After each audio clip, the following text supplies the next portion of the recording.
Hey, shalom, shalom, shalom. Just getting things tightened up, man. Sorry I'm late. Got a lot of things going on. Of course, Satan, he's always in the midst of everything, but he won't stop the broadcasts or the prophecies. That's the good thing in regards to the Most High. It's always a battle, and the battle improves you.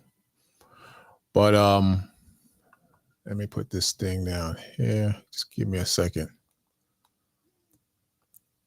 Hope this goes well. I got a new microphone here I've been experimenting with. And main thing is to get things running so everyone can hear. But how are you brothers and sisters doing this Sabbath morning? And how was your week? I had a decent week. The Spirit showed me that we got to endure, and things are not going to change for the better. Put it that way. I'm talking about amongst our people. We got a lot of idiots among our people, and we have to come to the conclusion that they're going to get worse as the prophecies excel and grow.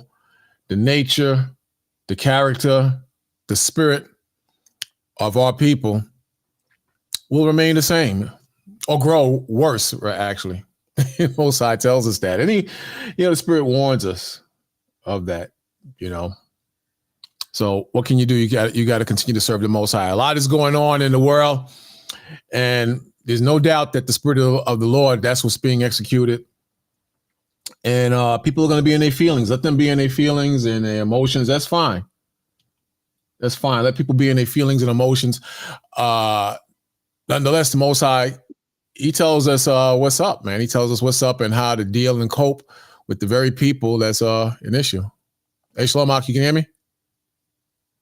Lamad. Yeah, sure. I'm struggling with this thing. Give me a second. All right, do your thing. I'm just opening up. But a lot of information we have to bring out and things we have to touch on.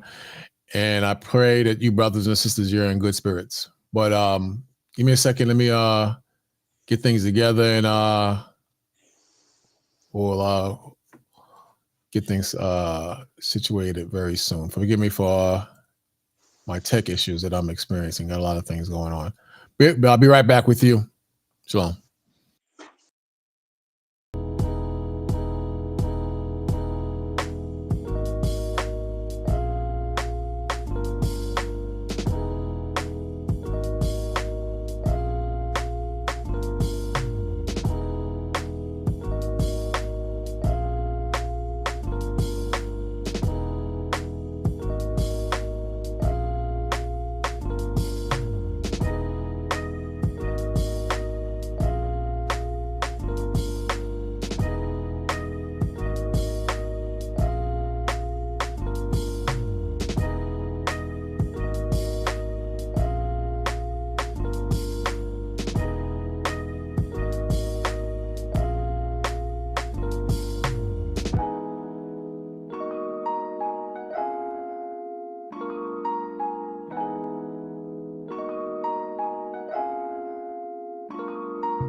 Yeah, man, this is no joke. Definitely heading towards the end of America.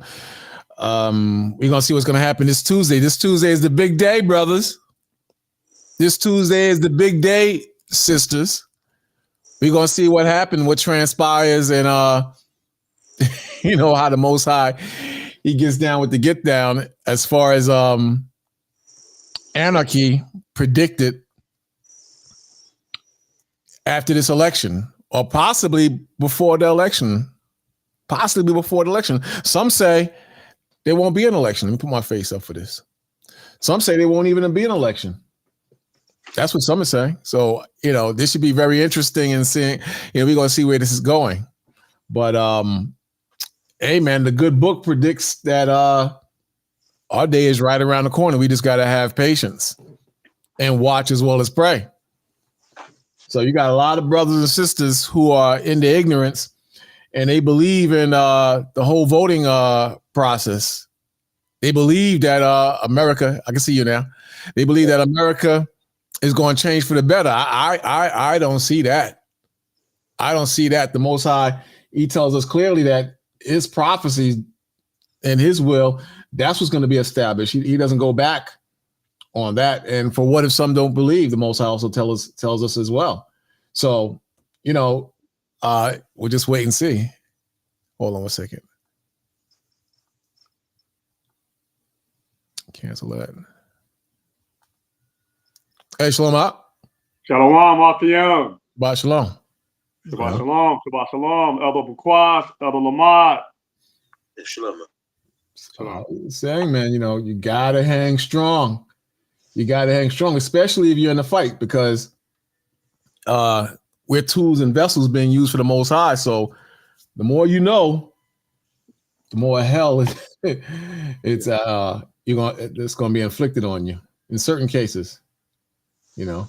So we're gonna see what happens this Tuesday. It should be interesting. I know. I see. I've been waiting for a long time, bro. Yeah, man. I see lines around the corner, man. Everybody's doing the early voting thing, and I see scams and scandals as well. So already these devils, they're fighting against each other. And all we got to do is sit back and watch. But at the same time, we got to go through, the issues with the Most High too. I mean, the issues of serving the Most High. It says, for a just man, make that bigger so you can see it. It says, Proverbs 24, verse 16, it says, for a just man falleth 7 times and rises up again, but the wicked shall fall into mischief. See? So even the righteous slips and falls, but he gets back up. He gets back up and he gets back into the fight. But the wicked, they're going to fall deeper and deeper into mischief. Bottom line, that's what the Most High says. So we're going to pray for our brothers and sisters who are in the world and might not absolutely see this truth, but they know that something is going on, and they know that the Most High, he's real as well. So we're going to pray for our brothers and sisters who are out there in the world and hope that the Most High wakes them up. And they will wake up. A lot of brothers and sisters are going to wake up, but the Most High says they shall seek him early in their affliction. So it's just a matter of time. So we just got to be on our A game and do what's right. Anybody want to say something before I go on? No, go ahead. No? Come on, say something. What's going on out there in Atlanta? Alakakam? What's the spirit or the vibe in Atlanta? Well, the spirit is like it's dead, man. Like it's a cloudy day outside. Like they had the early voting. They were saying that here in Atlanta, the turnout was historic. As far as the early voting process, a lot of people got out there and vote. It's still like in Atlanta, it's split. With Demos and Republicans and left wing and right wing. This place is like the melting pot, bro. You got the the alphabet community heavy out there. Right. You got the left wing community out here. You got the black woman moving out here. You got the right wing militia moving out here. It's really serious.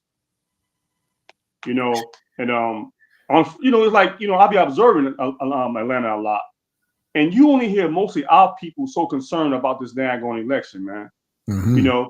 The East Indian community, the North, the Arab community, the African community, they're not too concerned with this election. They're more concerned with their own community, with their own sovereignty, and building up their community. It's our people primarily so concerned about, why you going to vote for Donald Trump, or why you're not voting for Kamala, or why you're voting for Kamala.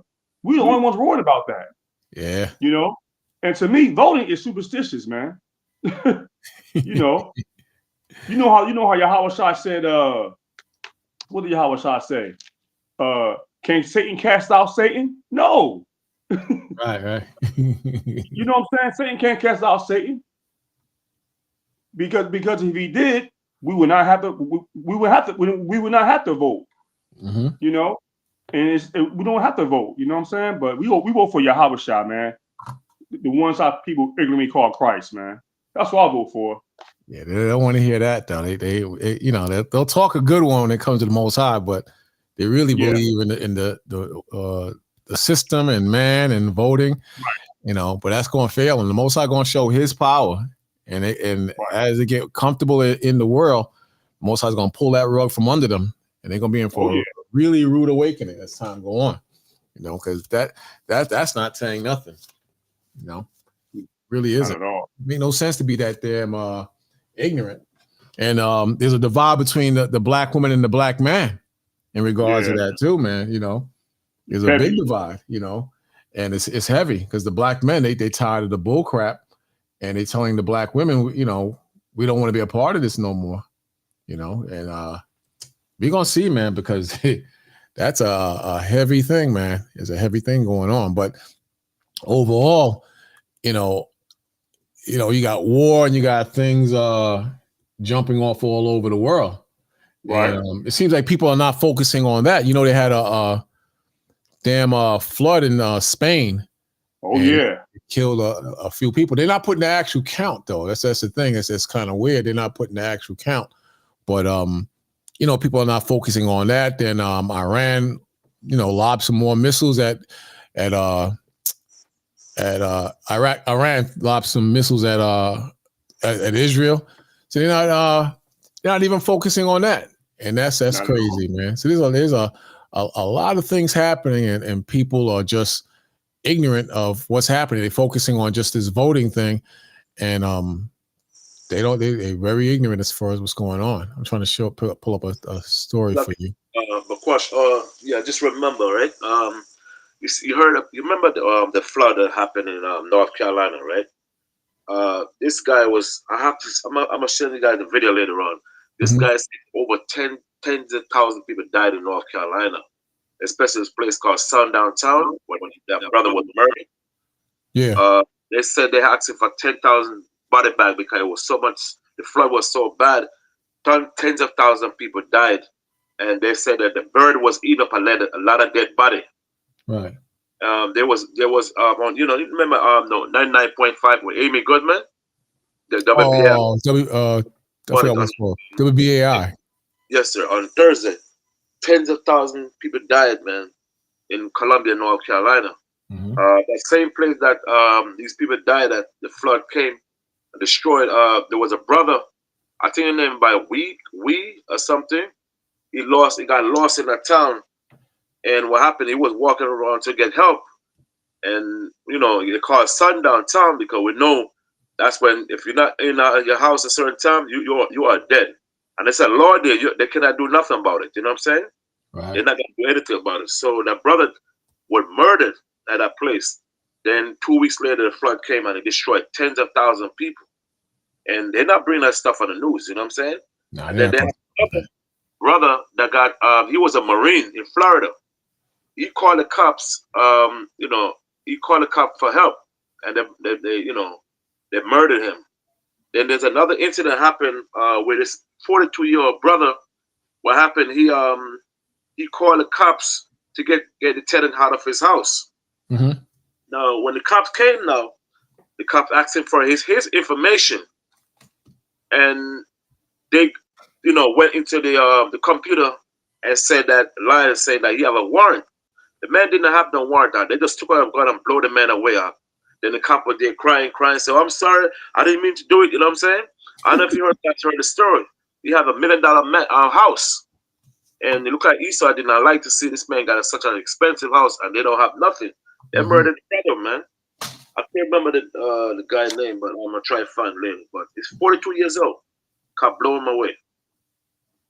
Yeah, a lot of Christians, they're in the mindset that the Most High is he forgot about slavery and what happened to us, and they don't want to accept the fact that the Most High, he didn't forget. The Most High didn't forget. You know, there is a judgment. There's a judgment coming. And a lot of people don't want to, be in that reality. The Most High says, if any man have an ear, let him hear. Hear what? The word of the Most High. In other words, if any man have understanding, let him hear the words and the judgments of the Most High. It says, he that leadeth into captivity shall go into captivity. So that's the ultimate payback from the Most High. And a lot of people is like, don't talk about that. You talk about Jesus and, he forgot about that. No, the Most High said, he that leads another people into captivity shall go into captivity. He that killeth with the sword must be killed with the sword. The tornadoes, the floods, that's the prior judgment of the Most High, because that's written in the scriptures too. Like the brother said, that the storms came and attacked a lot of the sundown states where black people have been lynched. The ultimate judgment and payback is when the Most High leads them into captivity and kills them with the sword. And then he says, here is the patience and faith of the saints. So the scriptures, you have to be patient and you have to have faith, not just in just the scriptures, but the judgment of the Most High. It's gonna come back.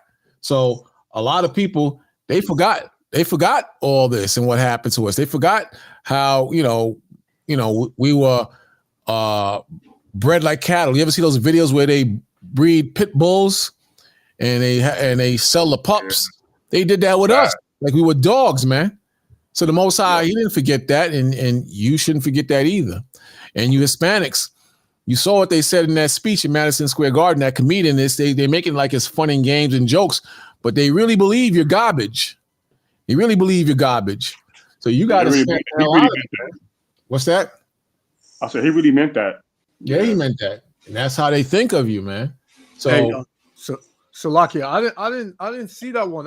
It came up on my feed, but I never watched it. What did they actually say though? But 3 hours before Trump took the stage, they usually have like people that speak and say things. So this particular comedian, he got up and he said how Puerto Rico is an island, a garbage island floating in the water. I can't remember exactly how you phrased it, but it was something to that effect. And he also, I didn't see this part, but he mentioned something about black people and carving watermelons and whatever. He's a very popular comedian. I heard he's really big. Wow. And, a lot of people got offended, but Puerto Ricans need to wake up, because this is how a lot of Democrats and Republicans feel, a lot.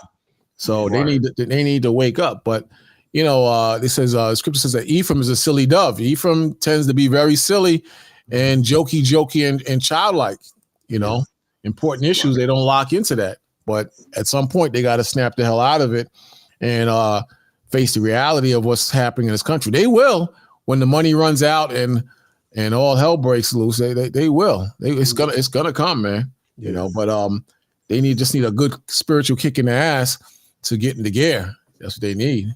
And it's gonna come. Hey, Shalom, Mike. Say Puerto Rico is an island of garbage.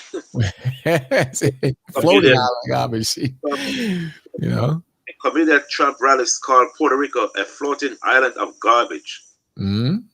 Yeah, I have. That's crazy, man. Yeah, but they consider Puerto Rico a U.S. Connected to the U.S. Yeah, they do. Commonwealth. Yeah, so why didn't they say that about everything else? So basically, if Puerto Rico is a garbage country, that means America is a garbage country. Well, you notice when they have issues with blacks, they throw the Hispanics in there too. Yep. But they do a light thing with the the Latinos. Yeah. You know what I'm saying? So are we different? Why did they say blacks and Chinese? We're not different. We're the same people, man. And we have the same issues, and the same demons are responsible for attacking us. You understand? So I don't understand how people can't see that. The abortion clinics are mainly put in black and Hispanics area, man. Mainly put in black and Hispanics areas of poverty, areas where they have the worst education, areas where they have the worst food, areas where they discriminated against. You understand? So brothers and sisters, they got to wake up. It's 2024, and the Most High, he's not letting up.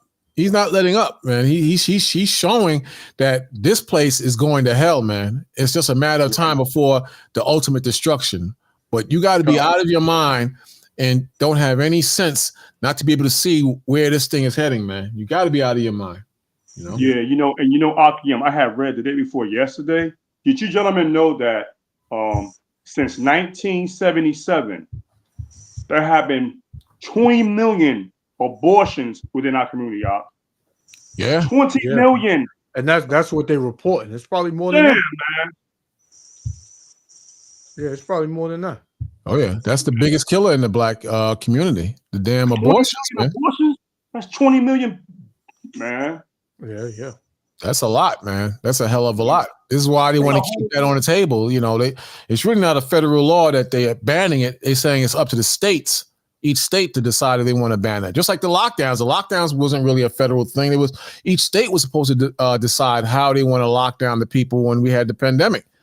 But that ban on murder, that's just a way to keep the count low with people of color and keep the doors open to freaking off and having casual sex and not reaping the repercussions of being a mother in this hell, you know. That's all it is, you know. Yeah. Come. And I've been saving these videos all week, man. It shows you how destroyed the so-called Negroes and Latinos are, man, and this whole election thing, man. You know, it seemed like these devils, they on point with it. They on point. They like, man, listen, man, whoever wins, it don't matter. This place gonna get worse. They saying that it was a Edomite that said, which made a little bit of sense. He said, he think Trump gonna win it, but you know how they finalize it by January 20th? There is gonna be so much chaos and so much, civil war that they're just gonna throw it away, and they're gonna Kamala's gonna remain in there. I've been hearing so many things. I've been hearing that they're gonna stall on the count, or we got to do a recount. We can't announce it. I heard that. I heard what you just said. He's gonna win it.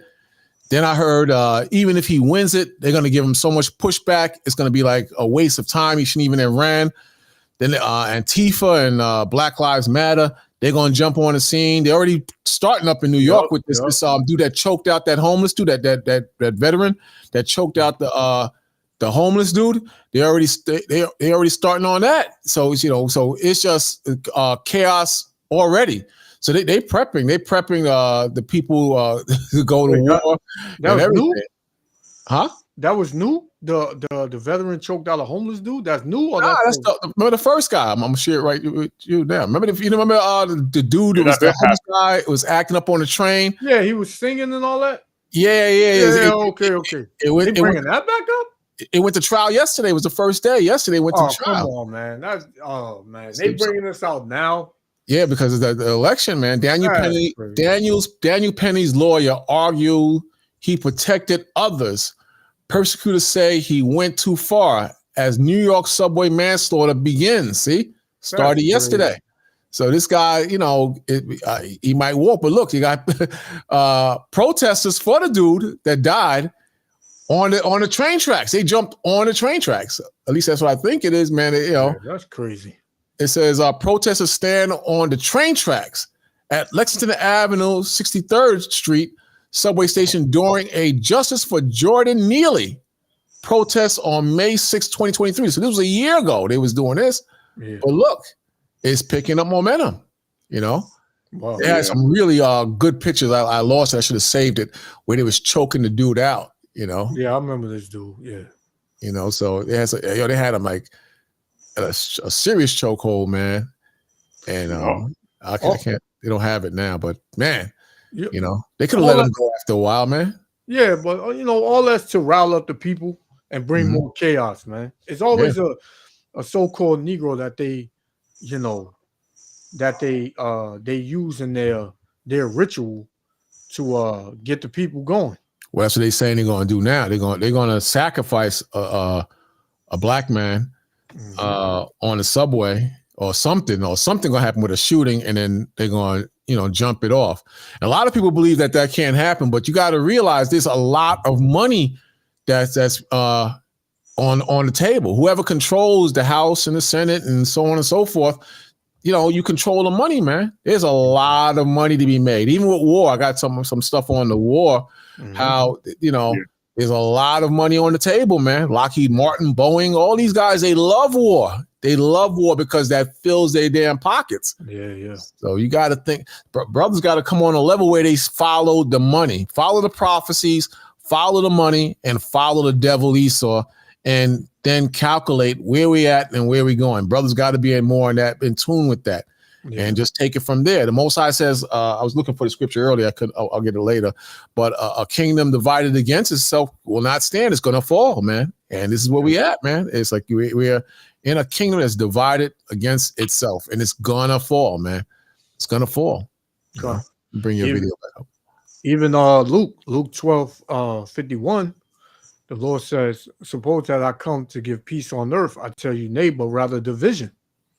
So that's what you see on every level in this country, man, and across the world, man. It's just nothing but division. People say it's only our people still out here spreading love. Everybody else know what time it is, man. But our people, they just like, man, it's crazy, man. It's just crazy with our people, man. I don't.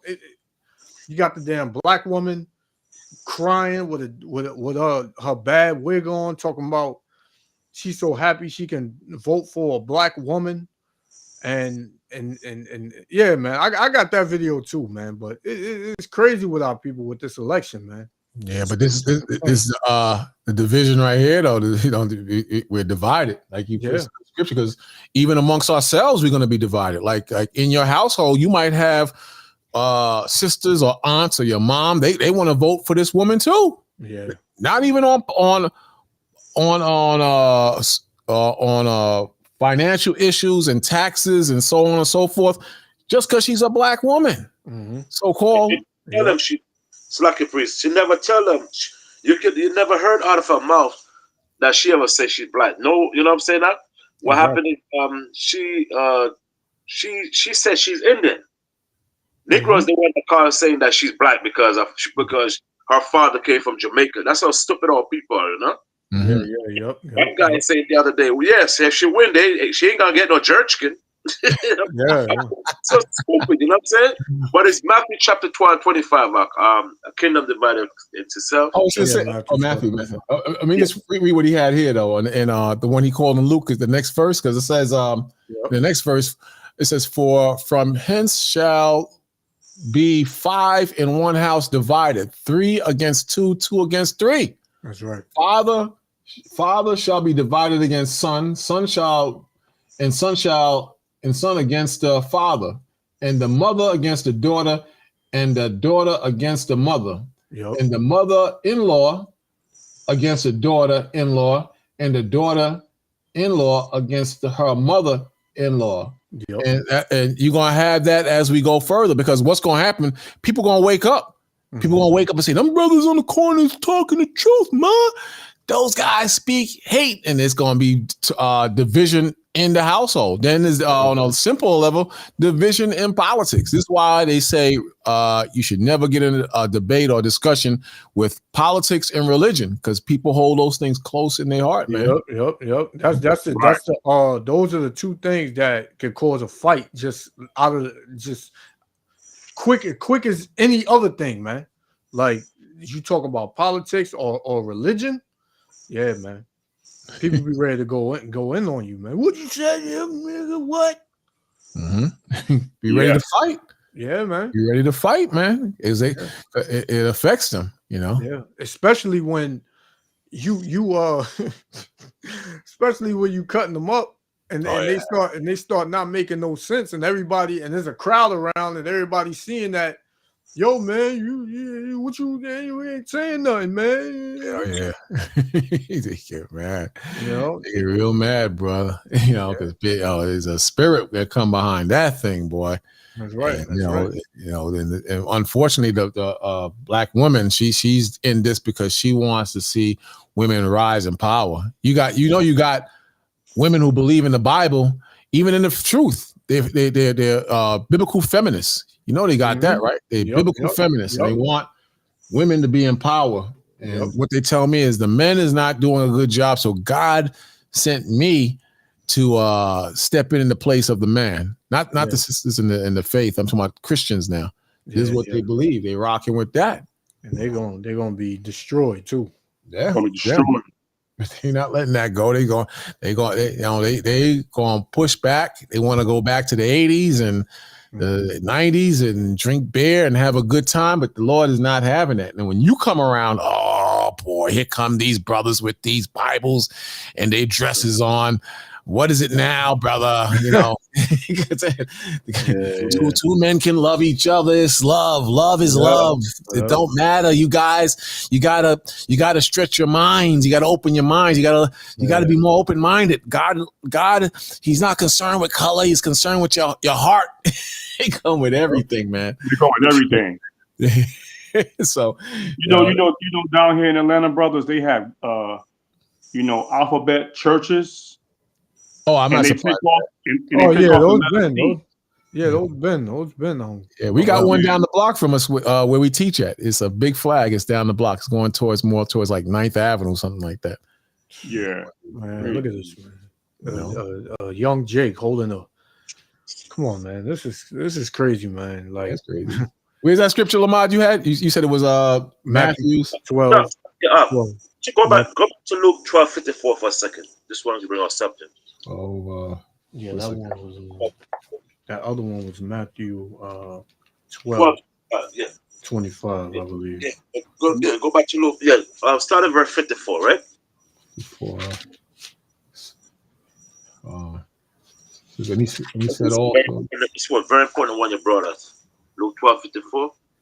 And he said also to the people, when you see the cloud, I was looking for that earlier too. That's crazy, man.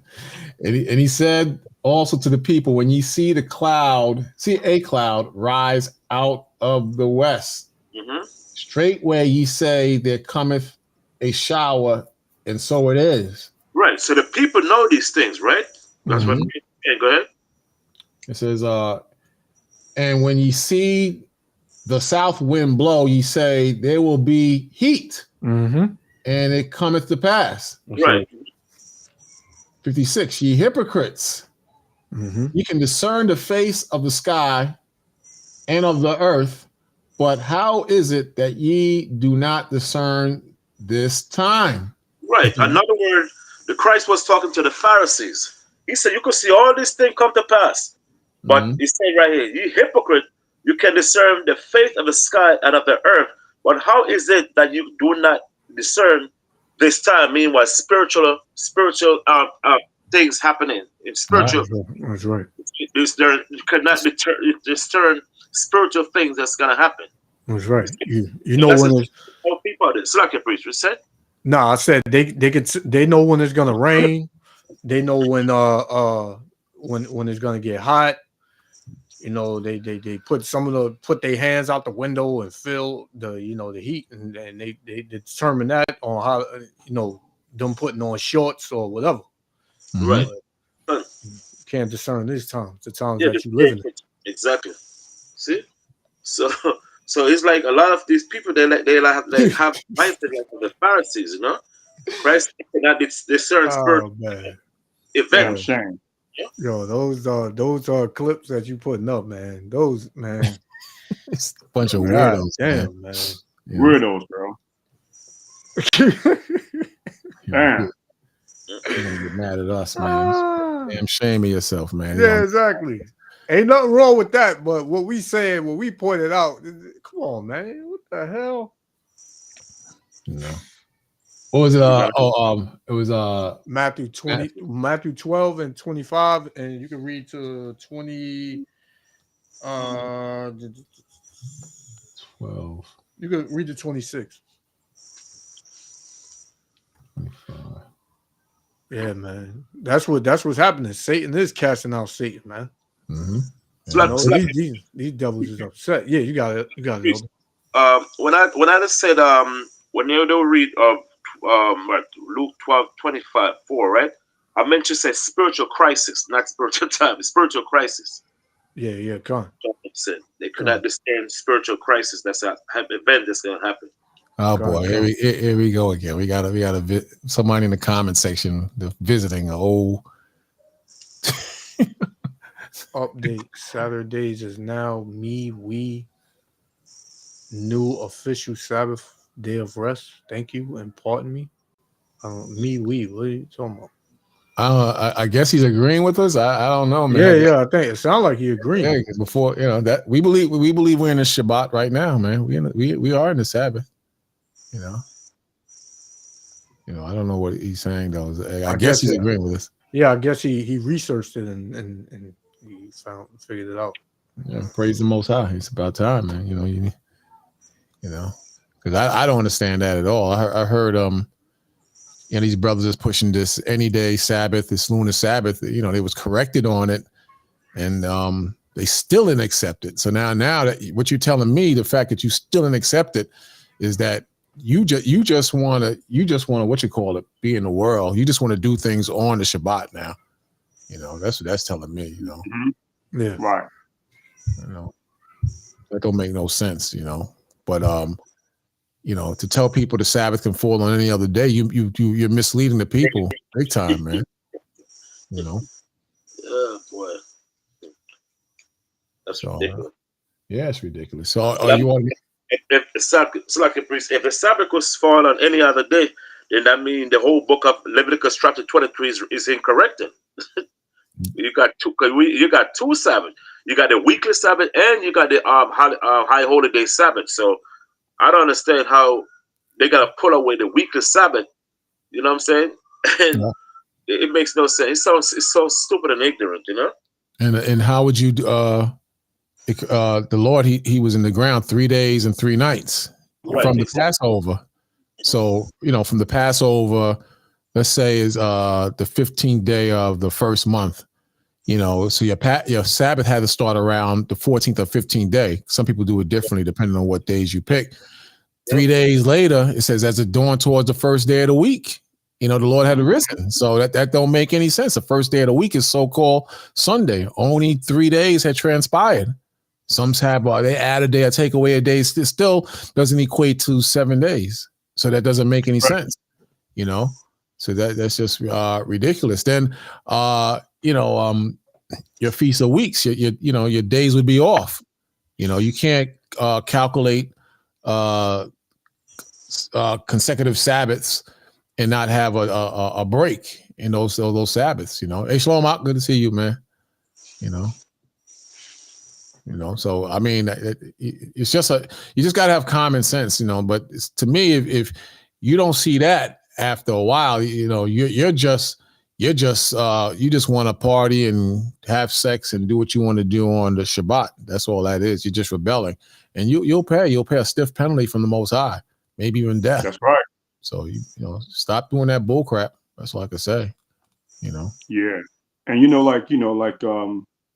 the remnant of people that that try to say that you can do the Sabbath any day, those spirits are still here to this day, Mm-hmm. And it's ironic because I was reading last night and I came across 2 Timothy's because I'm trying to focus more and more on my duty, and as far as my calling is concerned. So when I read 2 Timothy, the 4th chapter, I like when Paul brings out how he says, I charge thee therefore before the Most High and the Lord Yhwh'S, who shall judge the quick and the dead at his appearing and his kingdom. So when you jump down to verse 3, he says, for the time will come when they will not endure sound doctrine, but after their own lusts, they shall heap to themselves teachers having itching ears. And verse 4, and they shall turn away their ears from the truth. We know the Sabbath is Friday sundown, the Saturday sundown, and shall be turned unto fable. So those people who are out here saying the Sabbath can be on any day, that's nothing but a damn fable, man. There's no truth in that. None. The fifth verse says, but watch thou in all things. This is where we at now. We even with this election and prophecies and this thing that happened in Spain, and then you got volcanoes erupting. Then you got the weather. It was like damn almost 80 degrees, I think, Wednesday or Tuesday. Yesterday and Thursday was 80. Yeah. Around this time, you know, about 10 years, 15 years ago, man, it was damn brick out in there sometimes, man. You know, we haven't had any real hard body winters for a while, man. You know, sometimes I can wear a hoodie through the whole winter, a whole winter, you know, and get away with that. You go to camp, store on the hoodie, your garment under that, and you're good. And just jump back in the car, go back home. But weather, man, we haven't had that in a minute. But this is the scriptures is clear. The wise man, he gonna watch in all things. He's not gonna just watch Kamala. He's gonna watch the floods and the earthquakes. He's not gonna just watch Kamala. He's gonna watch the war in Iran.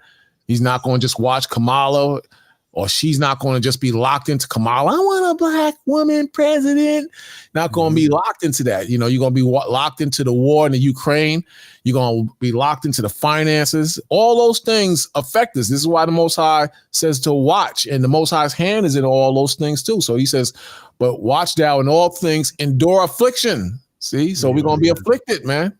You know, you're going to be afflicted. The devil going to be on your behind because you're soldiers and the devil wants you to stop.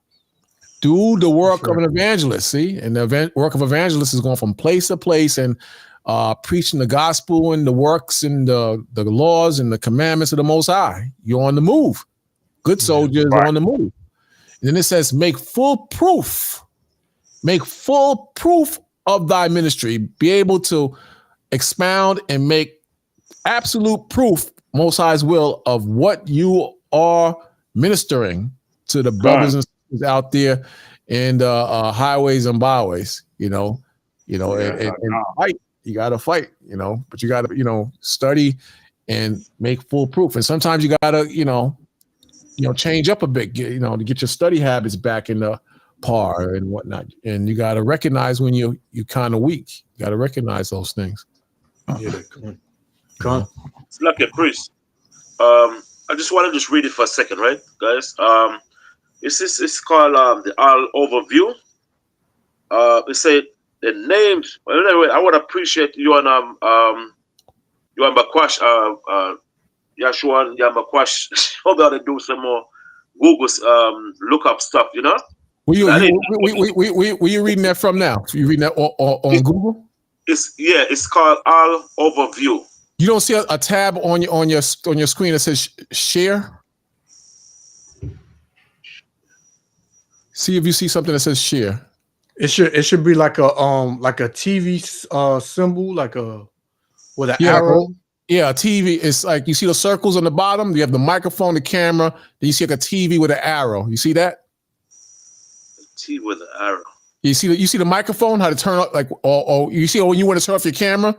Sometimes you turn off your camera. You see that? On your screen. Wow, tell me I lost it now. Okay, well, I found it back. Okay. Like if you want to turn off your camera, you see that? Then right next to it, there's a TV with an arrow. Well, no, I'm on my cell phone. Oh, all right. Oh, I think he was on the laptop. All right, okay, read it then, brother. I didn't know. Let me see. I could tape paste it and send to your phone. No. I guess it's sorry. All right, because you guys got to teach me about how to do that. It said we'll show it to you later on. No problem. It's right here. It said, okay, the names the names for the 7th day of the week in more than 100 languages are if evidence that the Sabbath is Saturday. In many of these languages, the word for Saturday is a form of the word Sabbath. For example, the Spanish word for Saturday is Sabado, which comes from the Hebrew word Shabbat. Now, then we said the Hebrew word for Saturday is Shabbat Yom, for Shabbat, right? Plural, singular, and the Hebrew word for Saturday, for the high order day Sabbath is Shabbat Yom, right? That is observed in Judaism, Sabbath, Christianity, and in the Bible. The Bible says the Jews and the apostles observe the Sabbath on Saturday. the Sabbath begin at sundown on Friday and end at sundown on Saturday. And there's a lot more information. But the guys, they said on our overview, we have over 100 language to prove that Saturday, that Sabbath Saturday is a 7 day of the week. Right.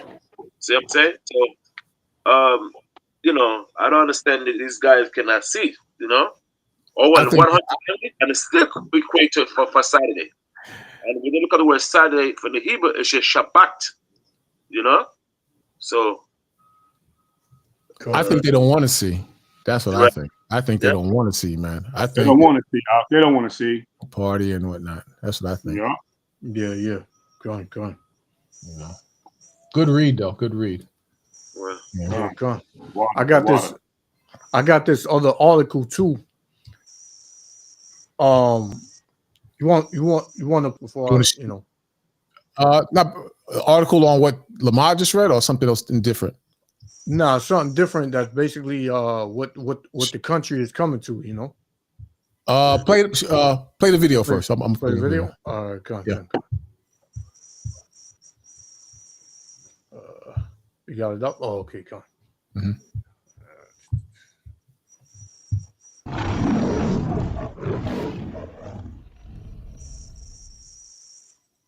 He put the,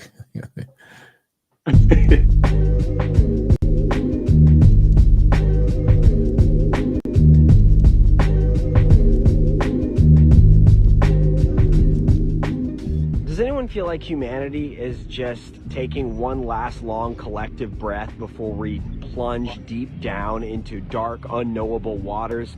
We don't know when our breath is going to run out. Maybe we'll resurface and the world will look completely different, or maybe it'll be the same. This election represents this kind of seminal moment, and this just keeps happening.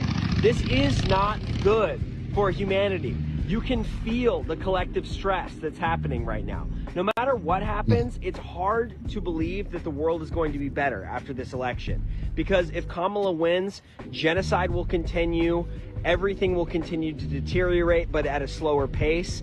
If Trump wins, obviously things are going to get much, much worse. But even if Kamala wins, that will not be accepted as a win. Armed militias are going to fan out across the country and try and engage in some sort of intimidation tactic at election offices, at polling stations. That's just a given.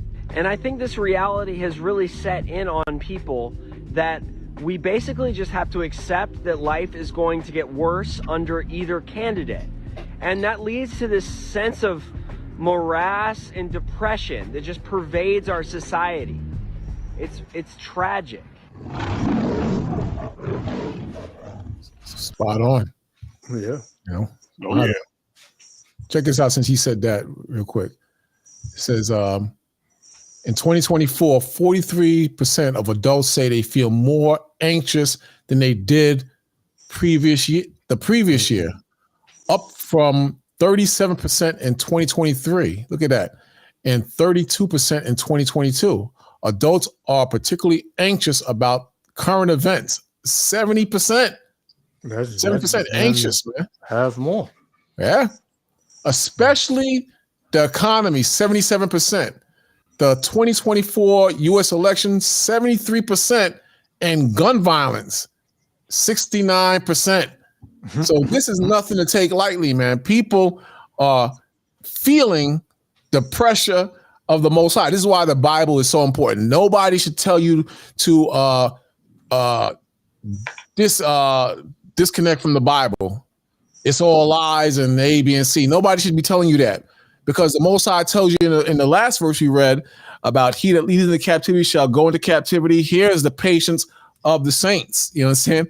Then the Most High tells you to comfort the people with what? With the scriptures in Isaiah, I think it's 40:1. I can't remember. The Most High says to comfort them with the scriptures. Then when you jump from Isaiah 40:1 to the New Testament in John the 14th chapter, the Most High says that he will send the Comforter. He will send the Comforter, the Holy Spirit, and he's going to show you all things. So there's a solid state of being when you're in scriptures and you're following what's written in the word of the Most High. These people are anxious because they're not in the spirit of the Most High. Even in a simple Christian that tells you in Matthew 24 that these things must come to pass, and it tells you to not to worry or be troubled. Even in that chapter, it tells you that. So why would you be in a state of being anxious and out of your mind unless you lack faith? It's got to be something connected there, man. It's got to be something connected there, you know. And on top of that, those are the people that love America, right? You know, they want to see this place go on forever, man, because they got the sense of freedom here. You know, they can be damn demons and freaks and moles and colorful people, and they can just, you know, just do what they want, man. Right. So they don't want to see this come to an end. So they anxious to see what's going to happen after this election, man. Mm-hmm. Right. And they're gonna keep that spirit of worry. You know, you're not supposed to be in that spirit of worry. You're supposed to be in the spirit of the Most High and trust in the prophecy. You know, that's what you're supposed to be in, man. But be in the mindset of Yhwh'S, but not worry and all this bullcrap that's happening out here, man. That's insane. It's totally insane to be in that type of spirit. The Most High says, look not every man on his own things, but every man also in the things of others. Let this mind be in you, which was also in Yhwh'S. See, so, you know, that's the mindset you're supposed to be in, man. You're supposed to be in the spirit more in tune with Yhwh'S and to look out for others so long as you don't put yourself in jeopardy. You understand? Right. That's the mindset you're supposed to be in, you know.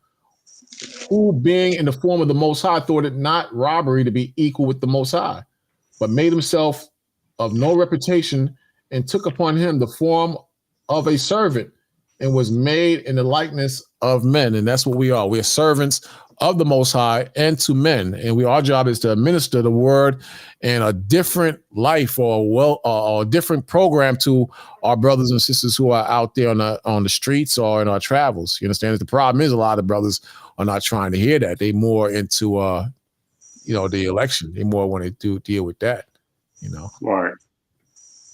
God. I had one. This is Ephesians chapter 5, and we'll start at 14. It says, therefore he saith, awake thou that sleepest.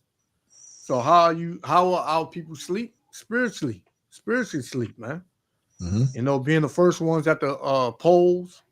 Yesterday when I was out, man, they had a damn line, damn near a block long for the early votes. You know, right by the courts downtown, you know, just a huge line, man. I was looking, I was like, man, damn, where this going to end? And it went from one side of the block to the other side, and I didn't even go to the other side. It looked like it was wrapped around the block. Right? So our people are asleep, but along with these other nations, they sleep too, because they drunk off of the wine of America. It says, wherefore he saith, awake thou that sleepest, and arise from the dead, and the anointed shall give thee light. And that light was given to the elect, man.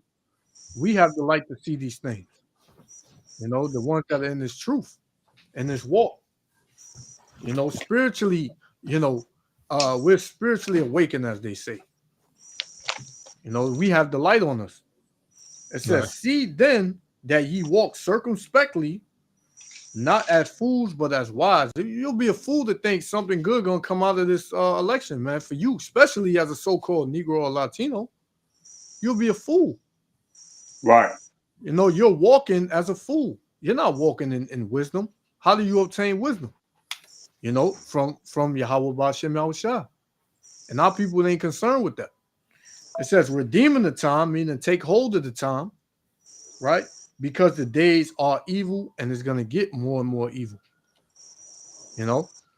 And this scripture, it brings me into this article that I was looking at. I could continue on that. You know, if you want me to continue? What, the verse, it's up to you. Hold on a second. Okay. This article right here, right? Yeah. So this is from Wait, go ahead. I'll come back to this. I'll come back to the chapter you were just reading. I just realized what you were saying. There's some more stuff in there. But yeah. I'm nah, you can finish that. Then I'll go into this. Because it says get it up. It says wherefore be not unwise, but understand what the will of the Lord is. See, a lot of brothers and sisters, they lack that understanding what the will of the Father is, man. Mm-hmm. And it's to the point where you're making up your understanding as far as the will of the Most High just to be comfortable. But we all have to sit down and figure out the will of the Most High and then continue. And it says, and be not drunk with wine, wherein is excess, but be filled with the Spirit. That's right. Speaking to yourselves in psalms and hymns and spiritual songs, singing and making melodies in your heart to the Most High, giving thanks always for all things unto the Most High and the Father, in the name of our Lord Yhwh'S. So it's very important to connect with the Most High and singing and hymns and psalms, but the main thing is to know the will of the Father. You have to know the will of the Father. Gone. That's right. And the will of the Lord is to destroy this place. Oh, yeah. That's what's coming. Mm-hmm. And it tells you here, this is from Zero Hedge. And it says, the stage is being set for the greatest period of chaos in U.S. history. Wow. It says, if chaos is what they intended, everything is coming together beautifully. Mm-hmm. It said, major wars threaten to throw the entire planet into a state of turmoil. Mm-hmm. Criminals are running wild in our streets. And you know what that's talking? That's going into you Jakes. That's going into you Israelites. It says, and in a little over a month, the outcome of the presidential election is likely to cause an unprecedented explosion of anger. Right? Because right now people are angry. You got them fighting at the polls. You seen the Edomite mush the so-called black woman in the face, and she two-pieced him, and they was ready to get it on in the polls. It says, if all of this wasn't bad enough, our politicians have been allowing millions of desperate people to come pouring over our wide open borders. Some of these new arrivals belong to international criminal gangs. And those gangs, they've been putting them on the news as you so-called Venezuelans, which are Israelites. Mm-hmm. Right? It says, and members of these gangs are being arrested for violent acts, theft, drug dealing, and sex trafficking all over America. And what? They're being let right back out. It says, you can say something? Not good. Priest. I just said it, right? Esau focused on the northern kingdom, right? Yep. About gang. But you got a lot of Hamites coming here doing the same. Yeah. Yep. You got a lot of Edomite coming in doing the same thing. But why they just mainly focus on the northern kingdom, like the Venezuelan, whatever people from Ishikar, because they know who our people are. You know what I'm saying? They're not, because you got a lot of Hamite in Brooklyn, like they're doing a lot of robbery. Yeah. They're doing a lot of stuff, but they're not focused on the other race of people. They're not focused on the Edomite that's rape, doing the same thing the other tribe is doing. Yep. Yeah. So all that crap they talk about, I don't even, that is bull crap. They just focus on the northern kingdom only. You see? Yeah. Especially certain news you look up, they showing you what them Edomites is doing. Cause you got a lot of Ukrainians here in this country doing a lot of crime. And I have a video. I wish I could put the video on, man, but I'll send it to you guys later. Remind me. Okay, come on. Yeah. And the reason that they focusing on those the so-called Latinos are because they Israelites. Yeah. Right?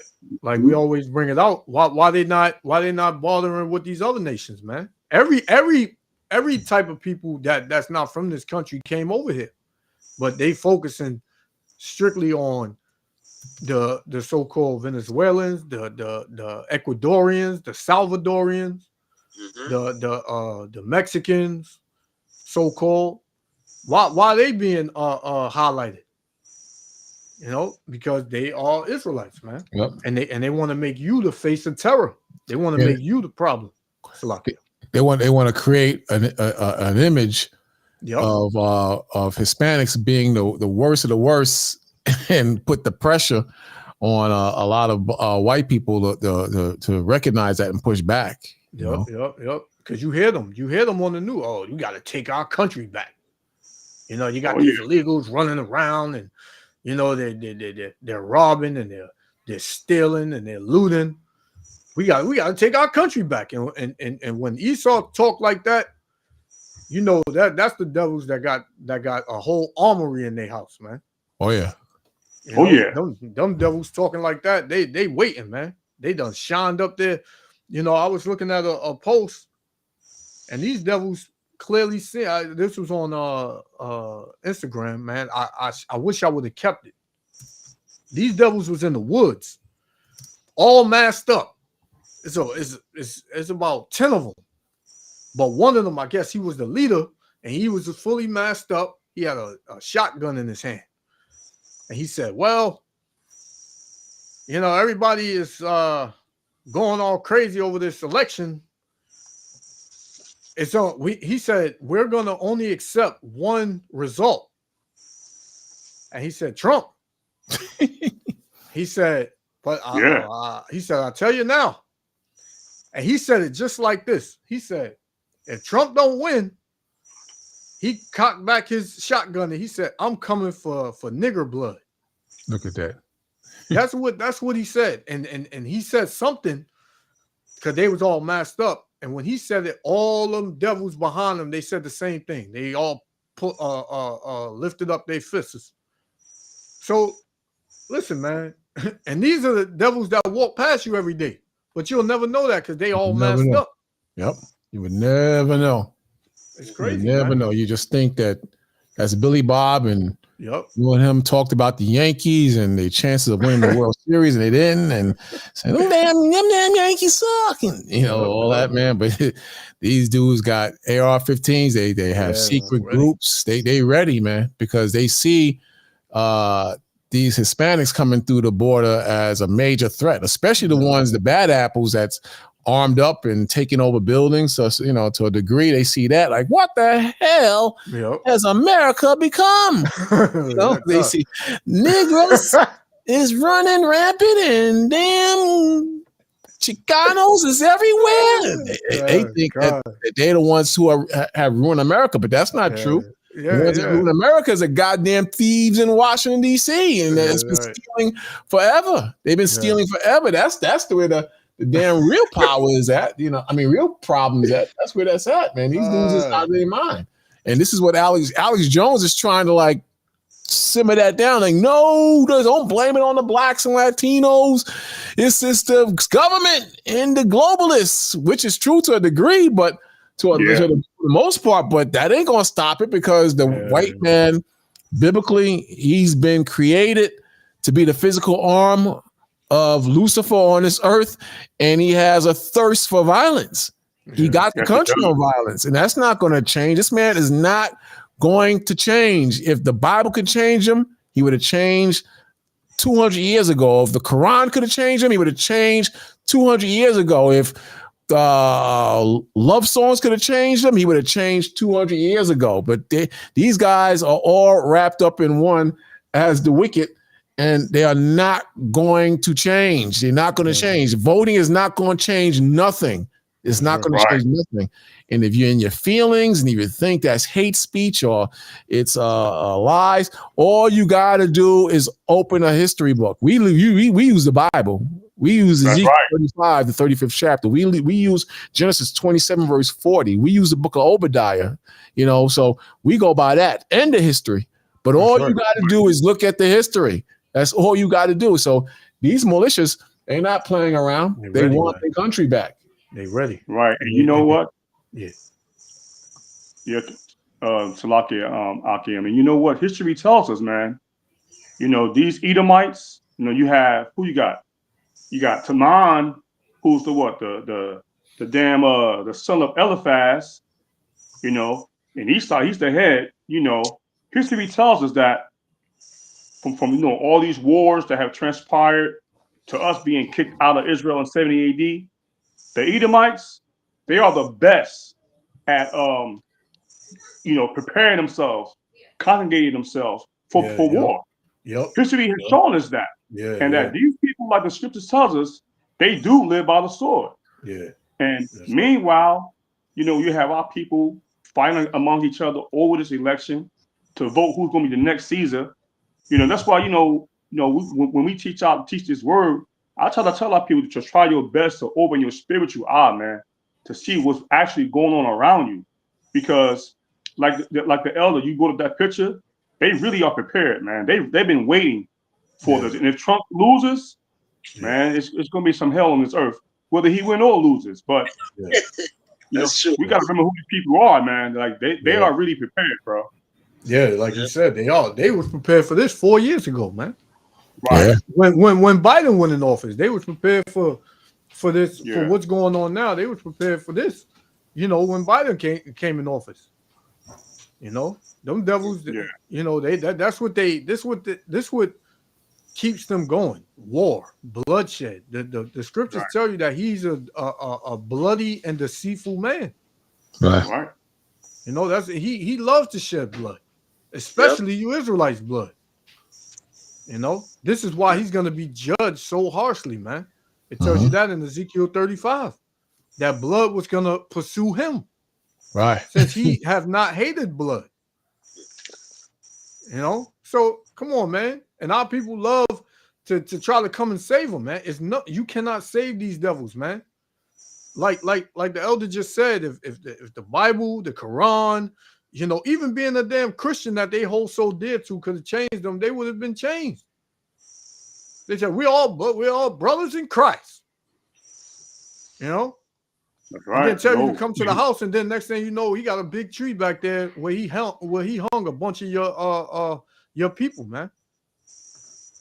You know, like that damn Jake that was crying out there in Nevada when they told him we got a tree in the backyard to hang niggas like you, and he started crying. Hey, I just want you gonna tell me you gonna hang me? The lady came out and was trying to, come on, baby, you know, we're not gonna hang you. You're like, yes, he is. There he is. Look at that guy. I don't know if I can play it. You want to hear it? I don't know if I can play it. Yeah, you could. Yeah. Okay, you found it? Okay. Hey, Jay, this project might need a bit of... Wait to the commercial lens.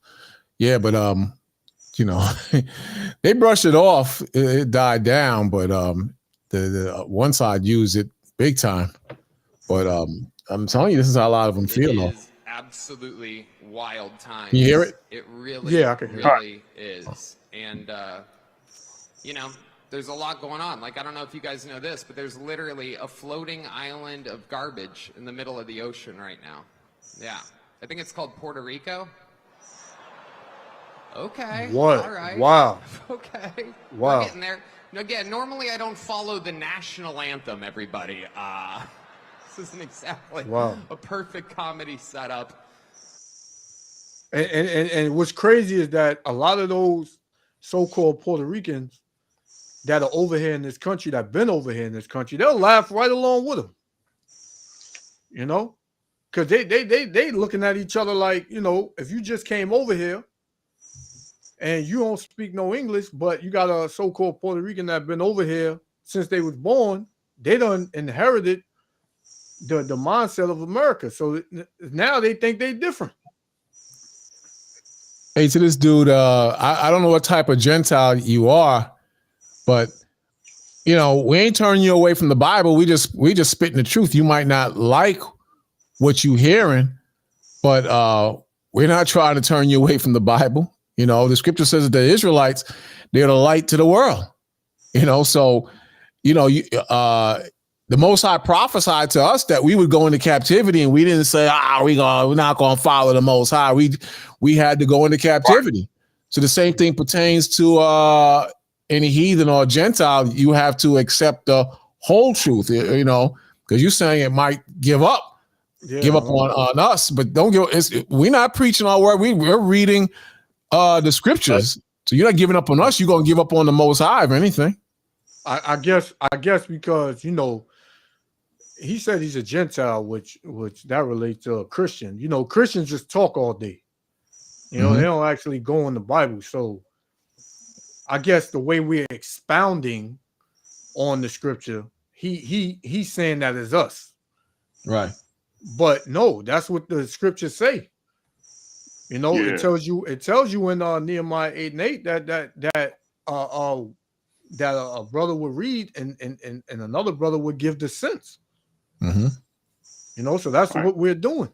You might not like the way we're giving the sense, but that's what we're doing, man. We're not saying nothing out of the Bible that's you know, not in the Bible, you know. Yeah, and that's into who that person is. Let's give him what who gave the ultimate sense, Yahweh in John chapter 7, verse 38. Yep, because that's where they love to go. The New Testament. Y'all brothers read the New Testament. It says, I'm aware that my distant white cousins are messed up. My heritage has been on the same piece of land for 1,100 years. I don't know about that part, but 11,000 years. He said.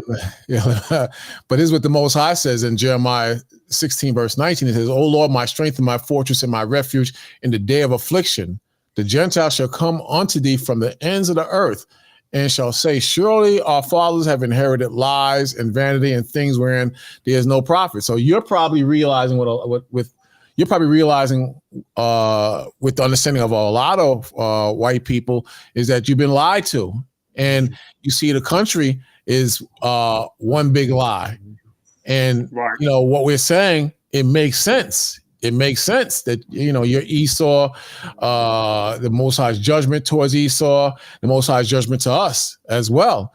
So, I mean, you have to eat that. You can't just, because you don't like what you're hearing, you know, get mad. You can't do that. That don't make any sense, because what we're saying is not our own personal views. If it was our own personal views, then I can understand you feeling the way you're feeling, but we're reading straight scriptures. What are you saying now? He's saying, I don't have much self-pride left. You're okay, guys. I just mean to others' ears may hear it differently. Hey, we're not speaking anything really hard. You know, you're telling us to soften up the truth. You know, but how they take it is how they take it. But it's still of the Most High, you know, and you can't change that. You know, the whole world is crazy. You got to realize it's a battle between Jacob and Esau. Esau being so-called white people, and Jacob being so-called blacks, Hispanics, and natives. So they might not like what they're hearing, but you know, it's the truth. And I don't think we're speaking it any really hard, you know, anything harsh or hard to understand. You know, this is very easy. We can't go hard body like we really want to, because we're on social media. They'll flag the channel. But again, this is not really hard to understand. And you know, even our people, they'll view this as it's hate. It's hate. It's a hate speech. You know, but that's not true. You know, it's not hate speech. People are just oversensitive. What he says, I know the truth, brother. What's the truth? Yeah, exactly. That's a good question. Yeah. And I wanted to ask him another question. Why do you call yourself a Gentile? Good question too. He said his cousins is white people. Yeah. Are you so-called European? Yeah. That's what I would like to know before, you know, in case it's to alleviate the situation of any confusion. Are you so-called Caucasian? He's saying, we shall be because everyone is killing each other right now. It's bigger than us. You're right, it is bigger than us. Yeah, exactly. So, you know, we're not speaking our own words, and a lot of people get offended because, you know, they never heard this. You know, exactly. You spoke in terms of the people outside of you. A lot of people have never really heard the Bible like this before, and, you know, they get offended. You know, check it out real quick. The Most High says, in 1 Thessalonians 4:7, it says, God has not called us unto uncleanness, but unto holiness. So Uncleanness is being the opposite of God, teaching lies, disrespecting the gospel. But the Most High is clear. Uncleanness and holiness, the Most High has not called us to that. He says, he therefore that despises not man, but God, who has also given unto us his Holy Spirit. See? That's right. So that's clear, very clear. So I don't know. I don't know what to tell him, but I'd like to know what type of Gentile are you? Are you a white man or, Chinese, African? Which one are you? Yeah, and it does matter before you message us. It doesn't matter, because usually that's what Gentiles say. It does matter according to the Bible. It matters. And we understand you. Going back to what you said before, you said to some people's ears it may be different, but to your ears we're good. Everybody's not going to get it. Everybody's not going to receive it. We understand that. We understand that it's not for everybody. Right. Yeah. And hopefully he understands, but we're not trying to turn anybody away from the Bible. We're about the truth. And bottom line, that's what we're establishing. 2 Corinthians 4:1. Therefore, seeing we have this ministry, as we have received mercy, we faint not, but have renounced the hidden things of dishonesty, not walking in craftiness, nor handling the word of the Most High deceitfully. We touched on that in Thessalonians. You understand? The Most High said we're not called to be, unrighteous or filthy in spirit, but by manifestation of the truth. See, manifestation is to make known, but by manifestation of the truth, commending ourselves to every man's conscience, meaning working the spirit of Yhwh'S, who the world calls Christ, and the Most High, in every man's spirit. That's the conscience in the sight of God. But if our gospel be hid, it is hid to them that are lost. See, so those are lost. Now he's playing games. He's saying he's tan now. What the hell does that mean? He's tan. I know he's gonna come with something. Yeah, that's all. He saw. Oh wait, hold up. He said before that, he said, because I'm not an Edomite, I speak to my Father in heaven. I'm a Gentile in the sense of being adopted, and sort like Moses was adopted from the Pharaoh. Now he's doing the wishy-washy dance now, the Christian thing now. He's not going to be straight up. You never will turn me away from the Most High. I do that myself. Well, we're not. Listen, what the choice is yours. You choose what you want to do. But but it would be helpful if you told us what your nationality is.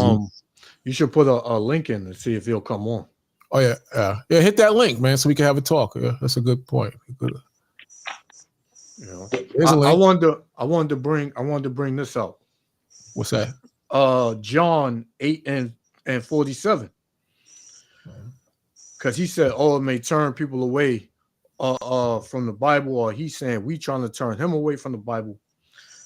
John 8:47. It says, he that is of the Most High heareth the Most High's words. Ye therefore hear them not, because ye are not of the Most High.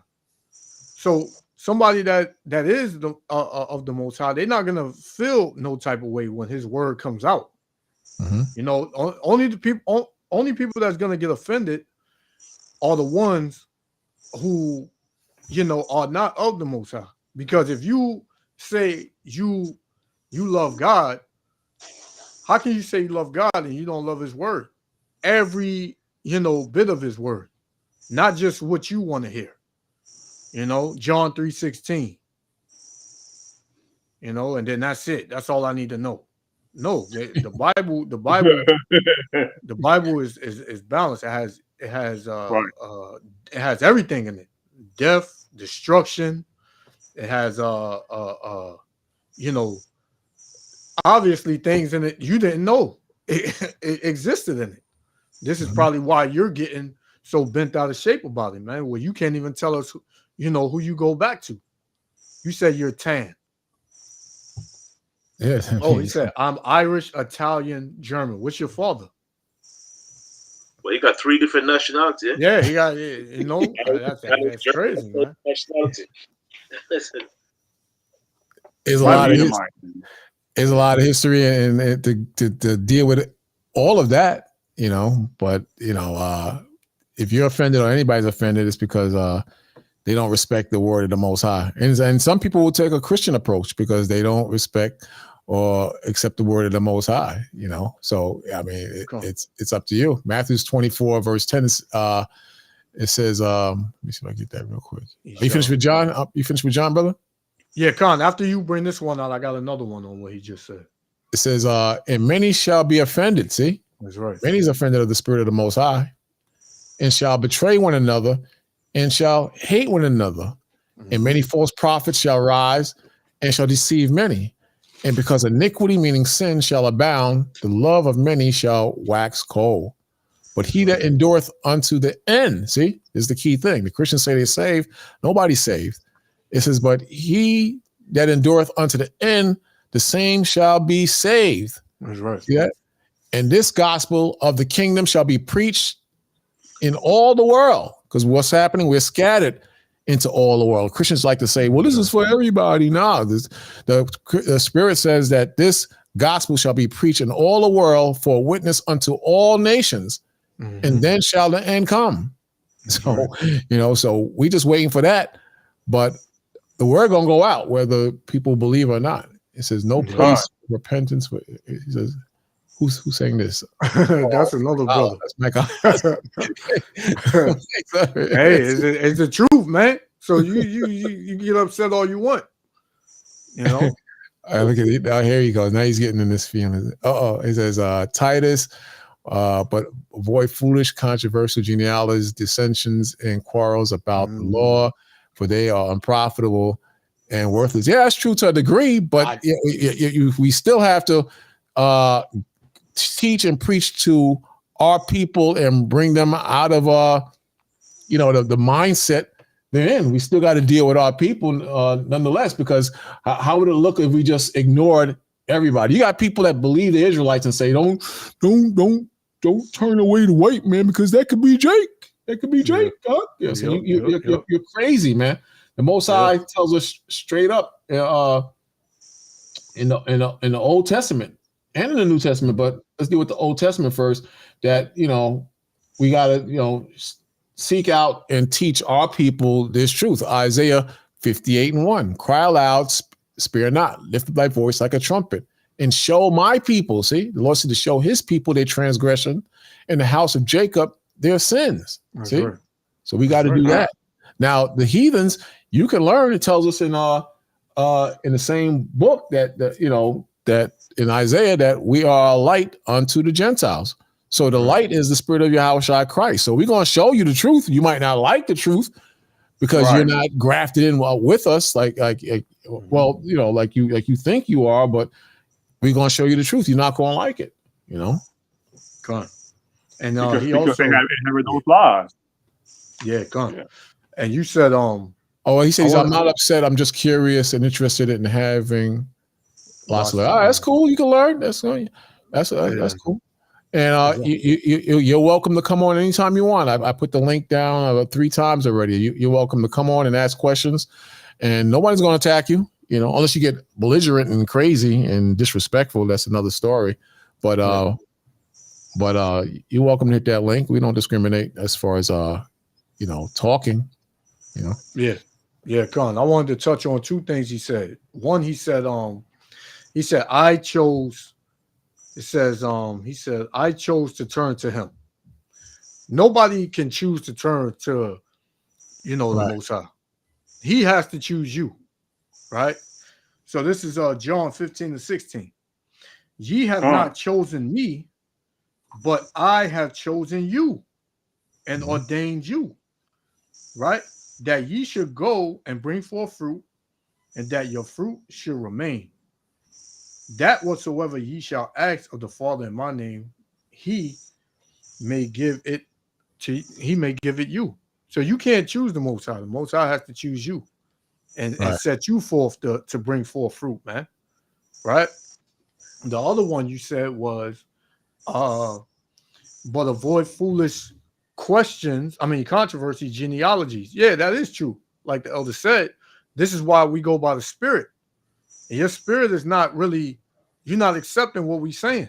This is why you got all of these. It's not wrong with commenting, but yours is coming back to back, and we asked you to get on so that way you can present yourself better instead of commenting. Oh well, there you go right there. But that's what we're doing. Look familiar too. I seen this guy somewhere before. He looks mad. Yeah, you know me. Yeah, I seen you before. I don't know me. what. Oh, I seen you before. I know you know me. I've heard your voice before. All right.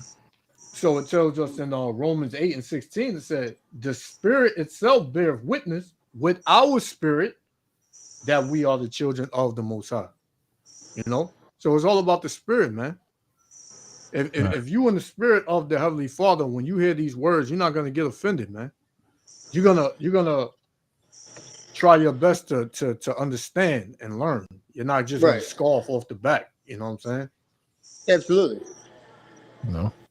But do you have any questions, my man? What state are you? What state are you in, by the way? What state I know who that guy. That guy. His name is Robert. He's from Atlanta. Oh, he's from Atlanta. Okay. I've seen him before though. Yeah. But the only thing I had asked earlier, I didn't mean to sound as if I was offended. I wasn't at all whatsoever. I just was curious because some may hear Esau, and if they have adopted the faith, been grafted in, and worked in the spirit to be, to reform themselves and to grow even closer to, the Father and to Christ. What would stop them from? I guess it's a test to their faith, right? If they're told that by multiple people. Obviously, I'm not saying that you're saying all white people are devils and we're evil and all that. I'm not that easily offended. I'm just curious to the ones that are easily offended but are in the faith of how it may shake their faith. I know that that's on them and their relationship. But that was where I was trying to go with that. It's just kind of like how people would take it, and like I don't know exactly. There's a few people I don't know how they would take it, and they're believers. Well, you lost people.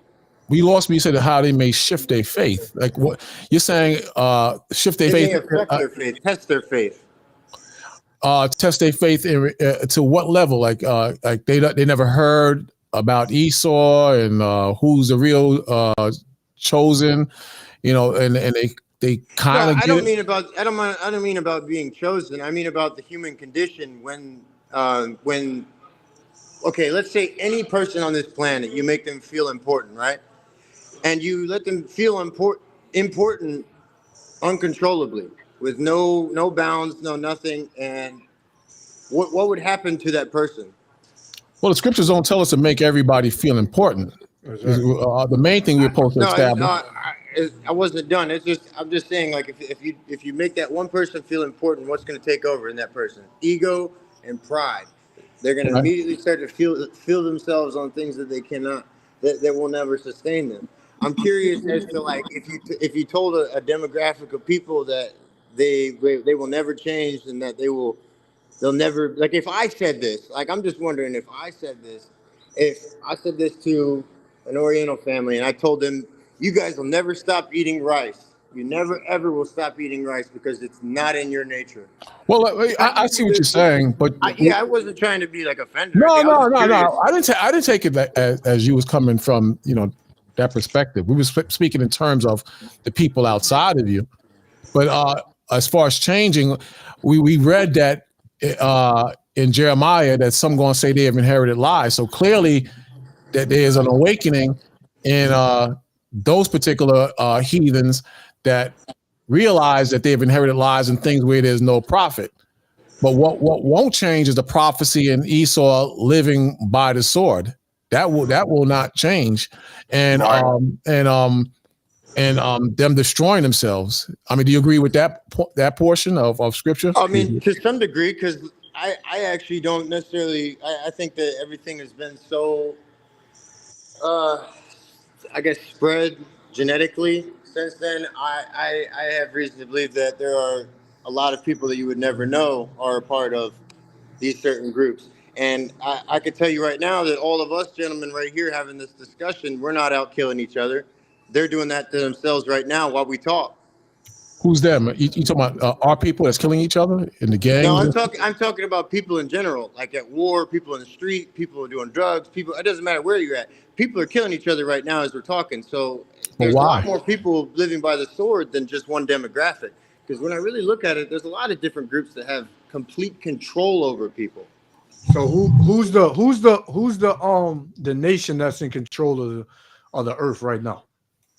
The nation that's in control of the earth. Yeah. What do they look like, or what do they go back to? If you read the scriptures, Brother, I don't think they look like either of us. Their true state, I don't believe they look like us. but Either of us. it tells you. Are you familiar with the book of Job? I am. So what does Job 9:24 say? Who would the earth be given to?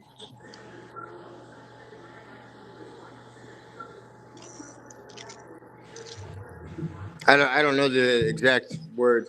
All right, so I'll get it. And I choose not to speak when it comes to scripture if I don't know it. All right, I'll get it.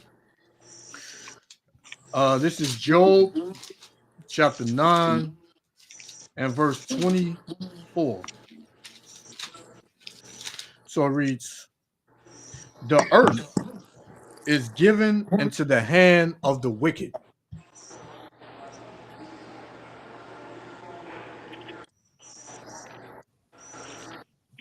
All right. So Who's the wicked? no, but whoever the wicked is, the earth was given over to them. So who runs the earth right now? The wicked.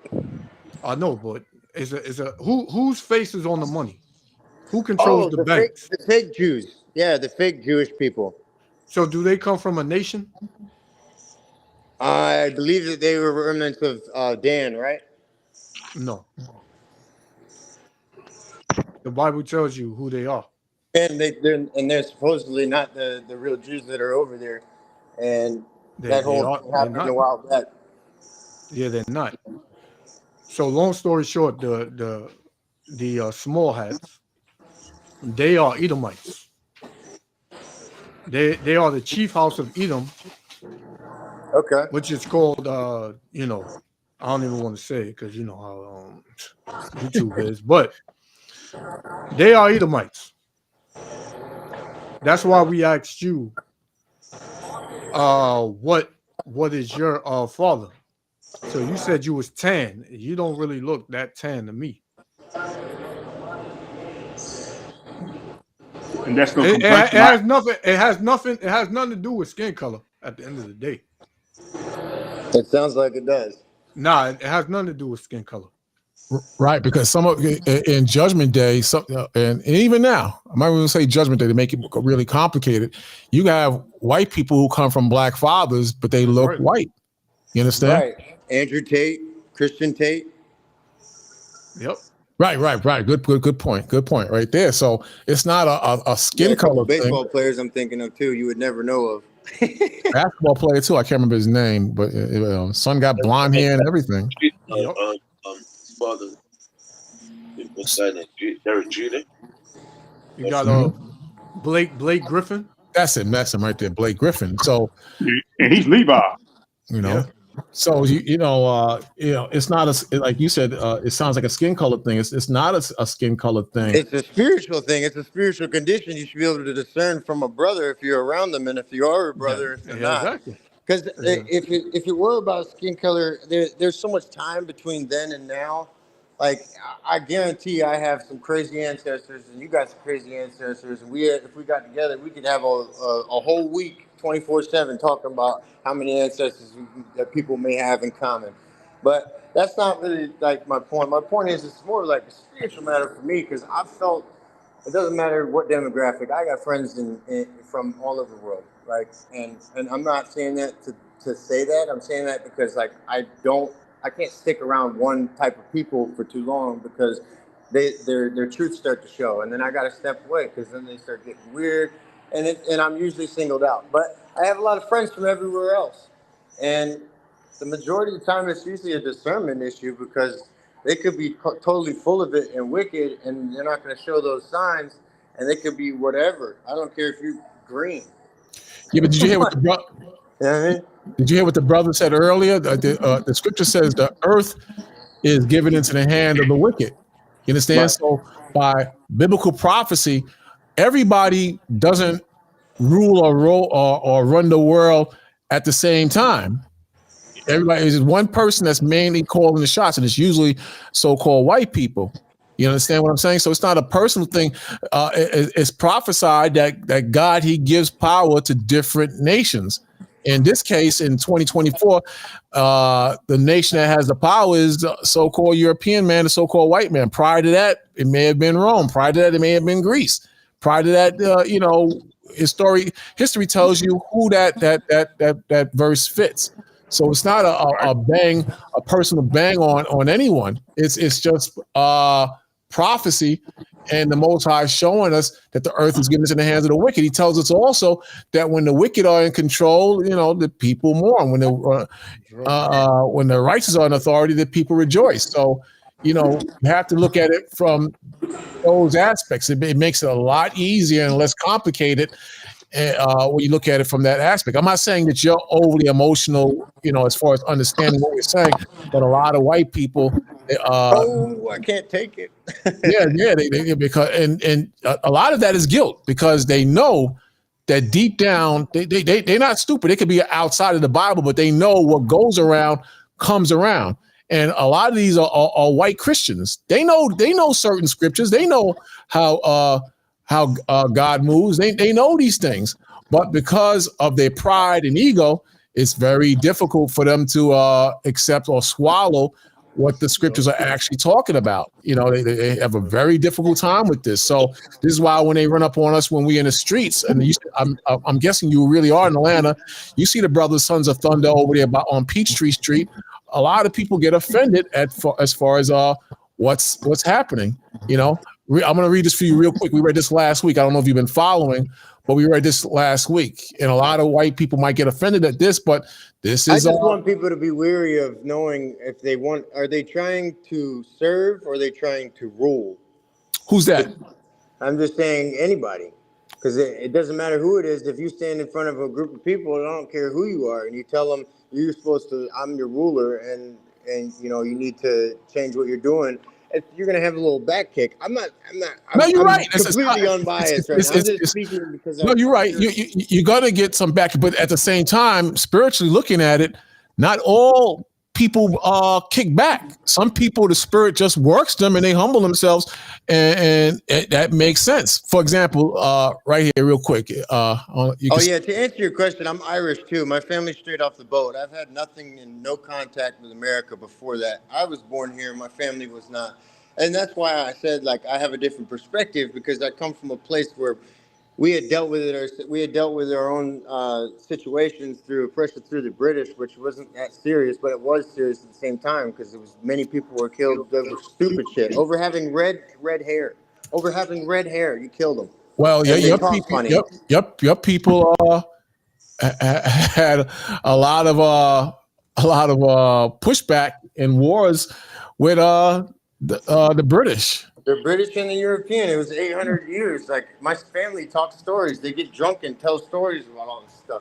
And I don't know what they're talking about, but now I'm an adult. I know what they're talking about. I didn't know what they were talking about. But now let me ask you a question. Are you familiar with more so? Are you familiar with the movie Gangs of New York?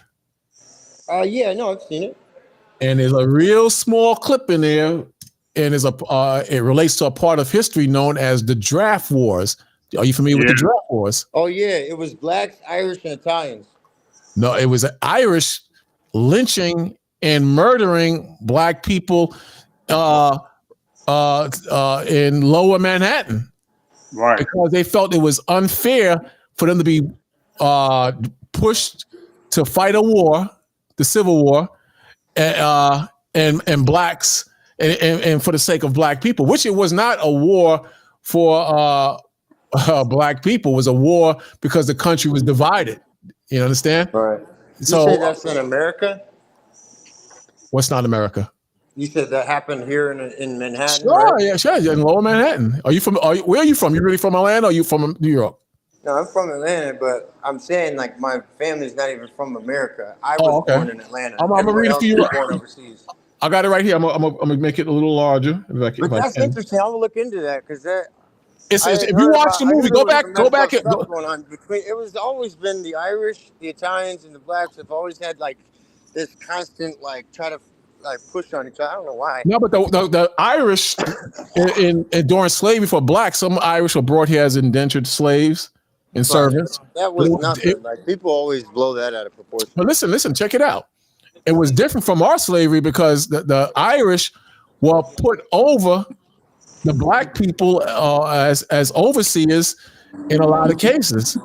You understand? This is why when you watch movies like Roots or these slave movies, the Irish slave masters, the overseers who were set up by the white owners, they always had an Irish accent.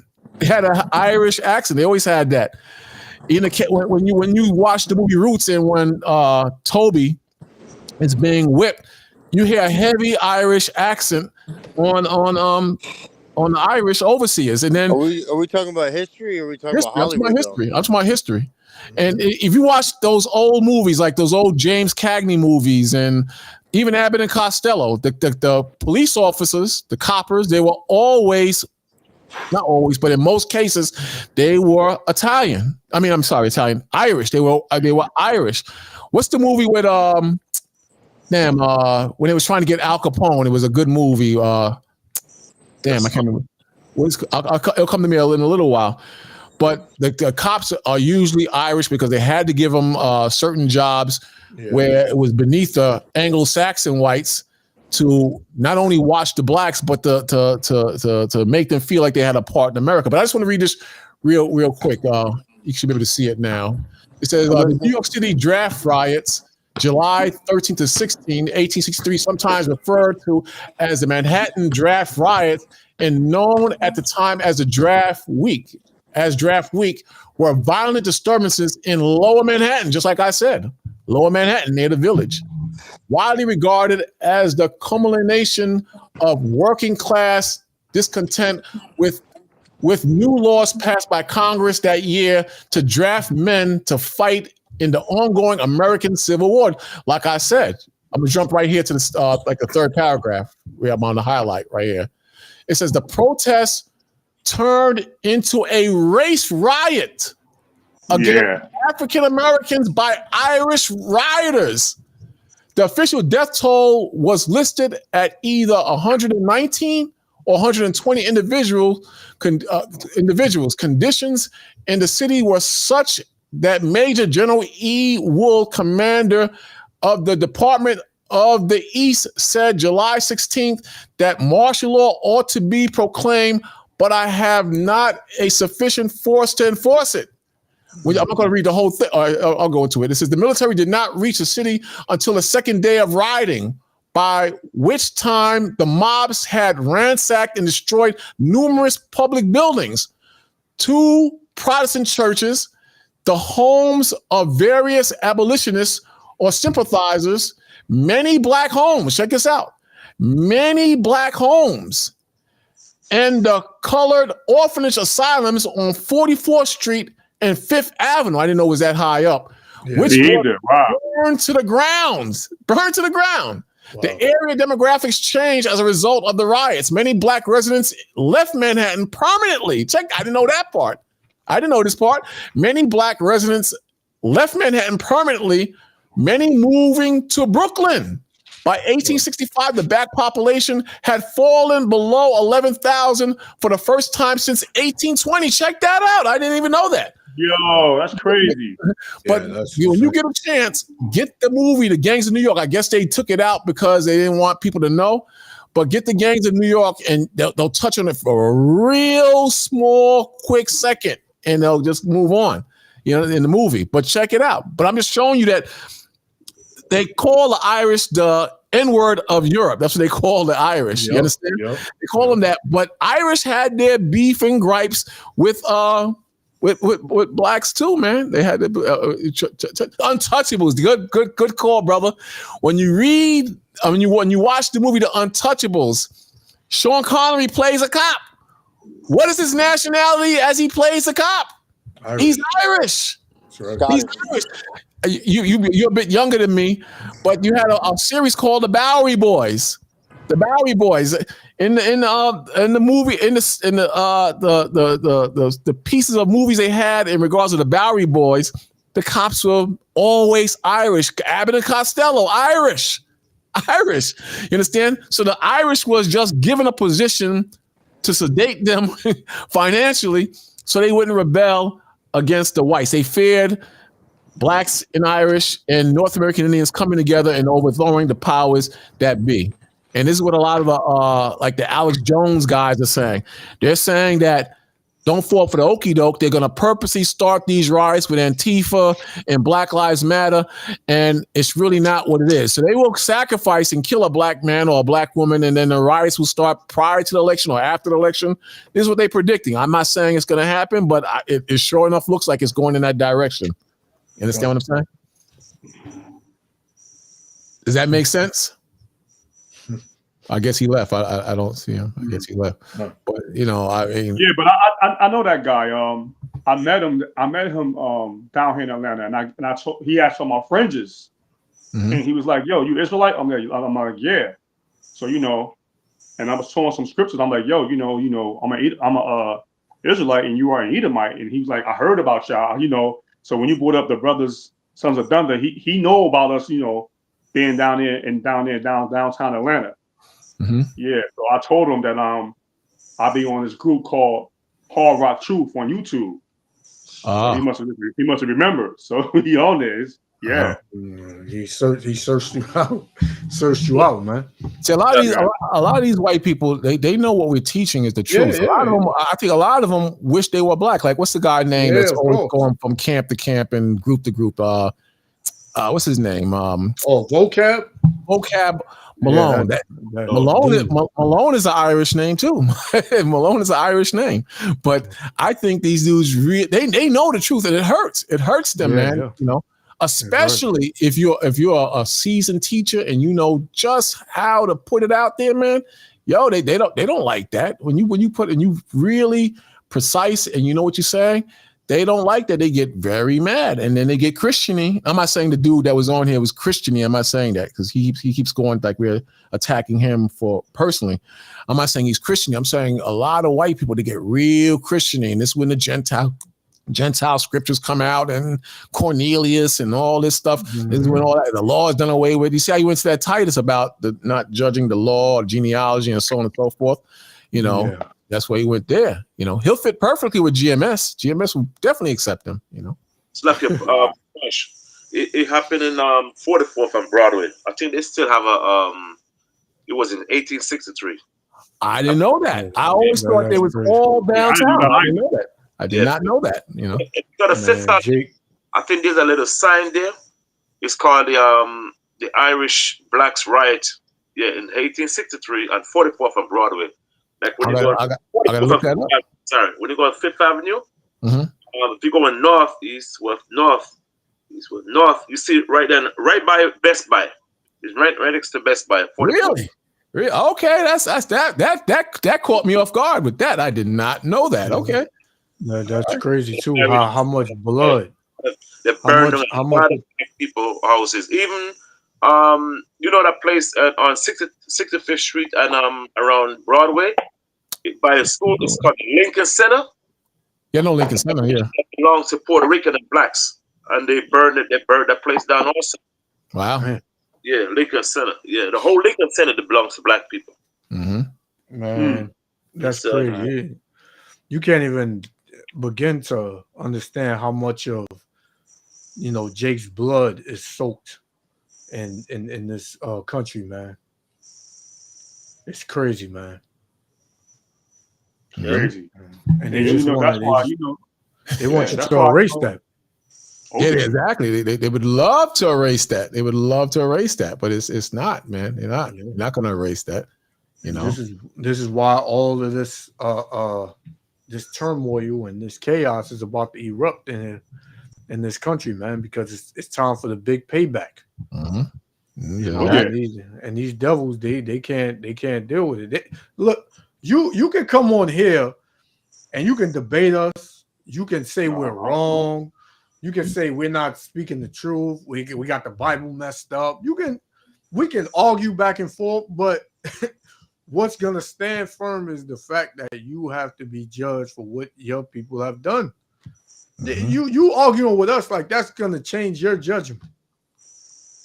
It's null and void on your end, man. You know what I'm saying? It's null and void. You're still gonna be judged harshly too, with no mercy, because of what your forefathers did. So you shouldn't be arguing with us. You should go over there and argue with your people. That's exactly, and I remember, and that's exactly what I told them. I said, you better go ahead and tell your people, to prepare, and they'll never do that. They won't do that. I couldn't do that because like I always say this one line: you cannot defeat the prophecy. The Most High is not a man that will lie. And the word of the Most High is true. Like what's that scripture in Micah chapter 5, right? Micah chapter 5 verse 7. You talking about they hate him that rebuketh? No, it's about the uprising, the remnant of Jacob. Right. Micah 5 and 7. Con. Okay, con. This is Micah 5 and 7. And the remnant of Jacob shall be in the midst of many people, as a dew from the Lord. That's us, man. We're that remnant. We're the remnant that's back on earth to this day that love Yhw'S. We're not anti-Yhw'S. We believe in the Most High, and we know that we are from the seed of Abraham, Isaac, and Jacob. We're here right now. That's right. Come on. It said, as the showers upon the grass that tarrieth not, for man nor waiteth for the sons of men. Okay. Read on.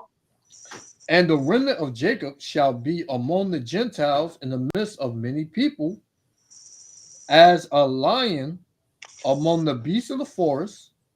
And this is coming. You better believe it. As a young lion among the flocks of sheep, who, if he go through, both tread it down and teareth in pieces, and none can deliver, man. And that's what these devils are afraid of, man. Right. You had that quote that I think Senior Bush, that devil, said back in the day. He said, if the people knew, he's talking about the Israelites. He said, if the people knew what we have done, they would drag us. We said they would drag us out of our homes and he said something pretty much slaughter them, if they knew. Yeah. Drop to verse 15, Yahshua. Verse 15. And I will execute vengeance in anger and fury upon the heathen, such as they have not heard. You look at that. Unheard of. So you can imagine what's going to happen, man. What we're going to be able to do in that day. Right. Exactly. And also in Ezekiel 25 and 12, from 12 to 14, it tells you that the Lord is going to lay his vengeance upon Edom by the hand of his people Israel. So man, it's gonna go down for you devils, and you can't get out of it. Like I said, you can argue with us all day. You can get red and have the veins popping out your neck and say we're wrong, but the fact of the matter is we're right, and you're wrong, and you got judgment that you got to face. And they know we're right, and it's of the most. It's all of the Most High. Like you told them earlier, like the earth is given into the hand of the wicked. Right. He didn't want to answer that. He didn't want to answer that because it's 1 + 1 = 2. The wicked. Then the Most High tells us. We went through this last week. It says right here. Let me get this real quick. Basic history. Let me see if I can get that. Let me see. Alexander, which was his forefather. Right. So you can't get around that. If I can find it. Let me see if I can find it. Because everybody was good at that time. They was going through conquering, slaughtering, committing genocide. When they came over here, the Native Americans, they slaughtered them. They had no problem. Yeah, they had no problem slaughtering the so-called Negroes and Latinos. Right? Everybody was fine. Even to this day, when the so-called Negro Latino gets shot down in the street, nobody ain't crying. Nobody don't care. You don't see these other nations caring about that. But now we're not even doing nothing. All we're doing is just calling it out, and everybody got a problem with it, man. Right. It's crazy. You know? And we ain't even beasting out. You know, it says, so Alexander reigned 12 years and then died, and his servants bear rule, everyone in his place. Same thing that happens today. You know, one ruler dies and the next rulers take its place, but they don't let black people take those spots, or Hispanics. They keep it in the family. And it says, and after his death, they all put crowns upon themselves. So did their sons after them many years. And evils, see this? And evils were multiplied in the earth. Right. You understand? So this is during the time of the Greeks. It's prophesied that this is what happened. And then when you keep it moving, you move on. The same thing happened during the Romans. They did the same damn thing. The same thing. It says Luke 2 verse 1, and it says, and it came to pass in those days that they went out a decree from Caesar Augustus, the Edomite, that all the world should be taxed. The brother brought it out earlier. The earth is given into the hands of the wicked. The Roman Empire stretched all throughout northern Africa to the east, all the way to the what they call the Germanic tribes, to France. Right. Went all the way off into all those different areas. But the earth in this time and in that time was given into the hand of the wicked. Again, Luke 2 verse 1, and it came to pass in those days that they went out a decree from Caesar Augustus that all the world should be taxed. And this taxing was first made when Cyrenius was governor of Syria. So we have governors now, and we had governors in the past, and the ones who are ruling are the children of Edom, so-called white people today. You want to write this video? Yeah, come. And this is what we're going into, like we were just saying, like nobody cares about what happens to the Israelites. But as soon as the Israelites start speaking out, now everybody just bent all out of shape. You know, nobody can take it. Oh, is he gonna turn people away? And you know, some people's ears may not be able to, you know, deal with it. So what? We don't care. Like you know, the elder read Isaiah 58, right? It says, "Spare not." That's right.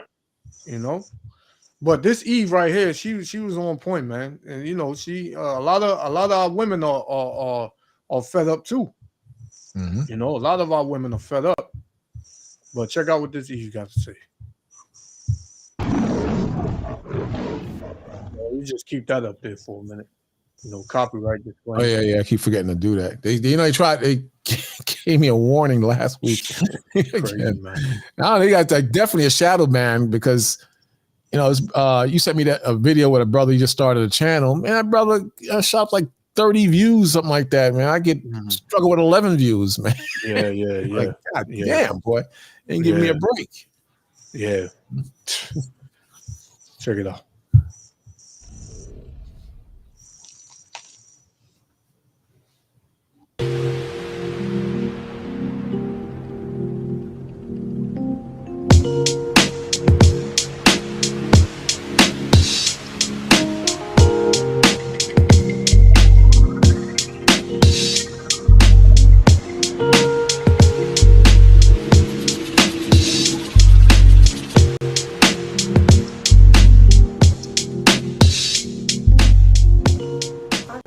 Realization that my race, my kind, we will never get justice. No matter how much we fight, no matter how much we prove, they still treat us like animals. They still treat us like we shouldn't exist on this earth. It's always some type of racial profiling going on. It's always some type of something going on with my people, bro. And I'm not happy about that shit, bro. We here just like y'all here. Just like all these other races here. We here just like y'all here. We were created just like y'all were. So when we call ourselves the chosen people, we are the chosen people because y'all not the ones going through slavery in hardship. Y'all had it easy. Y'all got that white privilege, and guess what? We ain't got nothing. Okay? So all you people on here talking about, oh, y'all always talking about race. We talking about race because it's always a race fucking issue. It's always something to do with my fucking people. Just like that group of white men that was following that little black boy, the little black young teen, following him in that neighborhood. Couldn't have been me. He could have got killed because of them. And y'all think that shit okay. Y'all ain't putting no pressure down on that. Y'all not sticking up for us. Y'all don't care about us. All you people be sitting here scrolling on TikTok. Y'all don't give a damn about us. Y'all claim to care about us black folks, and y'all see us waking up, and y'all see the truth of what it is. Y'all not standing up for us, bro. Y'all not standing 10 toes down for us. When we get ready to come together, and we all just start sticking together, y'all ass gonna be in trouble. Micah, right there. Yeah, that's coming, man. You know, everybody, you know, they spend billions of dollars to keep the so-called Negroes divided, you know, keep them at a low state and bugged out and this and that. But the Lord has a time for everything. Everything is appointed. You know what I'm saying? So when that time comes, the Lord gonna snap the nation of it, the elect, the nation of Israel in the right mindset, man. And it's gonna be over, man. And we, like we said, we just talking right now. We just bringing out this word and the truth to our people. And y'all don't like it. Y'all don't like it just being that. So imagine when the Lord put his spirit and his anger in us, man. Yeah. It's gonna be over for all you nations, man. We talk about Esau, Edom a lot, but because he's the chief devil. But the rest of you nations, you ain't gonna get away. Y'all it's not beautiful gonna get away. it's beautiful how the brothers and sisters is waking up, though, man. It's beautiful. That's why, you know, they can't say, you know, this is not the truth. I be arguing with these dudes over and over on the Kemet people, and I tell them, man, yo, you can't deny that this is spreading, this truth. Right. Yep. You might have some bugged out individuals here and there, but you cannot deny that this is spreading. And all the other groups like the Nation of Islam and the New Black Panther Party, you don't even see those dudes no more. You don't even see none of these dudes, but a lot of young people is coming to Israel, man. And you can't get around that. So, you know.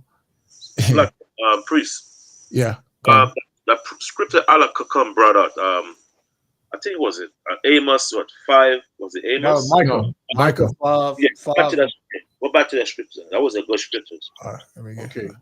Micah 5 and verse. Well, you want I read 5 verse 7 and 8, and I jumped down to 15. 15. Yeah, go to Amos 5 and 7. Amos chapter 5 verse 7. Oh, you don't want Micah then, right? No, Micah, Salaki. Things in my head, but Micah 5 and 7. Yeah, Salaki. I think the precept is 4 and 8 in the same book of Micah, but I could be wrong. Okay. Okay. Yeah, 5 and 8, right? Yeah. Micah 5 and 7. And the remnant of Jacob. No, start at verse 5. Oh, verse 5. Right. And this man shall be the peace when the Assyrian shall come unto our land. Right. So when the scripture say, this man shall be the peace when the Assyrian shall come in our land, that man is Yahweh Shai Christ. The reason why the Most High used the word Assyrian, because the Assyrian at the time of Micah, the principal threat was the Assyrian and represent all of our enemies. That's what it was. Assyrian represent all of our enemies. Okay? So read that verse again. It says, and this man shall be the peace. Which is Yahweh Shai Christ. When the Assyrian shall come unto our land. So that represent all of our enemies. Because like I said, during the time of Micah, the main threat of during the time of Micah of our people was the Assyrian, and represent all of our enemies when it comes to you got Esau, the other nation, all the other enemy those are not Israelite, those are known as the Assyrian. And in this verse right here. Now sure, go ahead. Come on. It says, and when he shall tread in our palaces, all our places, the place that destroy in Jerusalem, they destroy our homeland. See? So the Mosai is saying the Syrian, which is all of our enemies. Because remember, the Mosai compare other country, the country names, and represent our enemies also. Okay? Like Bakwash said, when you study history, very important to know why the Mosai used this word Assyrian. Okay? Go ahead. Come. It says, then shall we raise against him 7 shepherds and 8 principal men. No, 7 shepherds and 8 principal men. Now hold on, let's get Isaiah, Ecclesiastes 11 verse 2. When it says 7 shepherds and 8 principal men, when it says 7 shepherds and 8 principal men is an idiom the Mosai is using, right? Now let's get Ecclesiastes chapter 11 verse 2. Ecclesiastes in the Bible. Oh, in the Bible. Ecclesiastes Yes, 11 and 2. Give a portion to 7 and also 8. Right. Also 8. So we say give a portion to 7 and 8. It is an idiom represent completion, right? Now, when you look at verse 5 now, about the principal men doesn't mean come from the word humble or anointed, represent what? The children of Israel, and also represent the apostles. That's why the word principal, when you look at the word principal. So the Most High is compare our enemies as the Syrian as our enemies. And remember what we spoke about a couple of weeks ago, that America is another name for Assyria, is another word for America. Most High compare America. Because the same thing happened to our people during the time of Syrian captivity, is the same thing happened to us today as we speak. Okay? Jump to verse 6 now. Verse 6. And they shall waste the land of Assyria. Which is what? And they shall waste the land of Assyria, which is America, with the sword. The day is the other nation. Go ahead. Go on. And the land of Nimrod and the entrances thereof. And what the land of Nimrod? Babylon, America. Right? Go on. Thus shall he deliver us from the Assyrian when he cometh unto our land. Yo, people scatter, go ahead. And when he treadeth within our borders. Right. And it's jump, because this verse jump back and forth. Right? But when you read this now, when you go in the Apocrypha, the Most High say he's gonna destroy, the enemies shall come in the land of Assyria, when no one is talking about America, because this never happened back in ancient time. You know what I'm saying? This never happened in ancient time. Other nation, a whole bunch of nations gang up on Assyria. Never in history. Never. You can't find that nowhere. Okay? Go ahead. Verse 7. Verse 7. And the remnant of Jacob shall be in the midst of many people. And the many people is the other nation. Go ahead. As the dew from the Lord. Right, because the Most High is going to use us to destroy the other nation, because they're wicked and evil. So, like you said, people get offended when you bring out the truth. They don't like that. If you was talking about America, talk about loving the Gentile Israelite get together, you'll see a whole bunch of crowd comes on. That's but right. when you start speaking how the Most High can separate our enemies, then that's when you have problem. Yeah. You see what I'm saying? And Salakia and Allah could come. That he knew who you was. Once he seen those fringes, he knew who you was. He said, "Oh, you an Israelite." He knew who you was. He was just being slick and sly, as you know, the devil is. Yeah. But he said his phone died. He put down, say his phone died. You know. Nah, but he put something crazy. He put this here too, though. He said, "Micah, not sure where your hate is from." What, Micah? What are you talking about? Because y'all read Micah, you know. I guess, you know. He said, "Not sure where your hate is from, but I may be a student. But with your petty attitude and pride, you will never truly teach one brother to another. Learn to love more and not to." Hey, well, they taught me.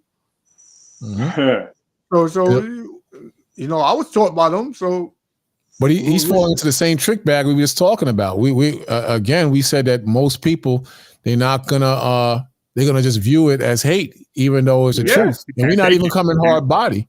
And in the scripture says there's a time to love and there's a time to hate. Yeah, that's right. So, that's right. so In that same book, Ecclesiastes. So, you asked them, we started in Job 9:24, who is the wicked? The Lord said, the earth is given into the hand of the wicked. Then you just simply showed them that the wicked would bear rule today. That's it. Just because you're a part of that, don't be offended. And if anything, if I was an Edomite, I would just keep the law, statutes, and commandments and serve the Lord and learn as much as I can. But I'm not going to get offended at what the brothers are showing. You just killing yourself with your emotions. And follow along, but don't get mad. That's what the women do. And he said, no, I'm good. Y'all are good. You know what I'm saying? I ain't got no problem. But yeah, obviously you got a problem. Yeah, right? But it says phone died. I don't know true it is, but it says phone died. That's what he put on. Yeah, when we was going through the whole Gangs of New York thing and whatnot, his phone died around that time. But I mean, I was just trying to show him that Irish had a hatred for black people. Italian had and still do have a hatred for black people all over the world. That's not the only story that happens where blacks destroyed. Whites destroyed black people. What about Tulsa, Oklahoma, and the Black Wall Street and Rosewood, man? Because they was jealous over what black people did, for themselves in this country. Yeah, God, that's a typical and classic, exit for this devil, man, for these devils, and then when you ask them something about the chaos, he started saying everybody does it, like all of the people in general are killing each other, like he's bugging, and he's trying to put everybody in one basket. No, we're not. There's a separation. Yeah, exactly. Right. Exactly. And everybody, you watch the news, we see what's happening. This is the Edomite John O'Gara, the Irish dude, and this is his opinion on the Bible. And he's accepting the negative that's happening in the world. You got to accept it, but the only thing that's missing is who we are and what's going to happen to them. It says, how is Bible prophecy being fulfilled? Let me see if I can make that bigger for you. See, so a lot of white people they reading the Bible. They know what's going on. How is Bible prophecy being fulfilled? The only reason I watch the news on TV is to see Bible prophecy. That's what he's supposed to be doing. That's what we do. Being fulfilled. The only reason I watch the news on TV is to see Bible prophecy being fulfilled. It is being fulfilled on a daily basis. Look at what these verses have to say. It says, but know ye this, that in the last days, critical times, I don't know what version he's reading from, critical times hard to deal with will be here. Second verse, for men shall be lovers of themselves, lovers of money, boastful, haughty, blasphemous, disobedient to parents, unthankful, disloyal. Third verse, having no natural affection, not open to any agreement. Yeah, he reading 2 Timothy, the 3rd chapter. Mm-hmm. Yeah, I think he's reading out of probably the NIV or something like that. Slanderous, without self-control, fierce, without love of goodness, for betrayers, headstrong, puffed up with pride, lovers of pleasures rather than lovers of the Most High. I'm not going to read the whole thing. It says, first of all, note that these verses start out by stating the time period in which these things would occur. The last days. The last days. We are living in the last days before God intervenes in human affairs. Only thing we do, we just say what's going to happen to Esau when God interferes and what's going to happen to us and who's causing most of the problems. The Bible verses mentioned above describe conditions we see in the world today. We can see examples of this prophecy being fulfilled every day. Men will be lovers of themselves. According to new research, people today are significantly more narcissistic than during any previous generation. You can't get around that. There's damn social media culture. Yeah. We are in the middle of a narcissism epidemic, according to some researchers who study the subject. Lovers of money. Today, greed rules the day. People are consumed with gathering money, and it does not much better how they get it. Yeah, It doesn't. right. Oh, it does not matter how they get it. Very important. Yeah, that's crazy. Get money now. Get money.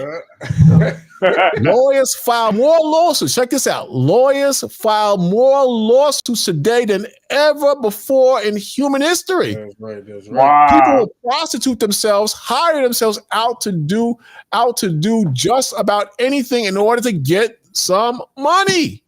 Hey, You telling me that since the Bible's not fulfilling itself? Yeah, gun. And Salakia, I don't know if y'all brothers know, you seen that couple in New York that was going around hitting people's cars trying to get the insurance money? Oh, really? I think it was a bunch of Northern Kingdom. They was on the Jackie Robinson, and some dude had a dash cam, and the car stopped in front of him, and you could hear them talking like, "Yo, what is this guy doing?" And the car, it just backed up. He just floored it and backed up and hit the front of the car and came out. And you know they was Northern Kingdom. They came out holding their heads and their necks like, oh my God, and looked at the back of their car, looked at his car. But when they realized the dude had a dash cam, they got off. Scared and they took off. Yep. But they was going around. They caught them. They caught them too. So people doing anything for money now. Yeah, man. You know. They doing it. The scams out. Can't get around that, man. Yeah, man. Yeah. It says a little bit more. It says unthankful, disloyal. It's going in that aspect. Just watch the shows such as Dateline NBC to see examples of how disloyal and unthankful people can be. Sex researchers share height found that 70% of married women have cheated on their partners. 70%. Wow. Crazy. 70% they cheat on their husbands or their partners. A follow-up study found that 72% of married men have as well. So I saw a report on this guy, Entrepreneur Cars. He said that couples who have been married for 8 years or more, only 12% really are in love, and only 3% are blissfully in love. So the institution of marriage has crumbled. It's destroyed, man. Right, you know, and that comes with women's liberation and feminism, and you know, yeah, man, and all that, man. These women were given a lot of liberty. You know, they got the system backing them up. You know, they got all this power. And this is why the whole country is out of whack. That's one reason why the country is out of whack, man. And relationships don't last because, you know, these women, they wake up one morning and I don't want to be married. It's a joke. This brother, the man, he could do everything for her. He could pay all the bills. He could take her out. He could take her on vacation, buy a car, buy a house. But she'll never be happy because what? The Lord said that these women would never be happy, man. Mm-hmm. Right. You know, but you know, people think that, you know, I want to give you the world, baby. Nah, damn man. Joke. Nah. Just having no have $1 more than you. She go right to him. Yep.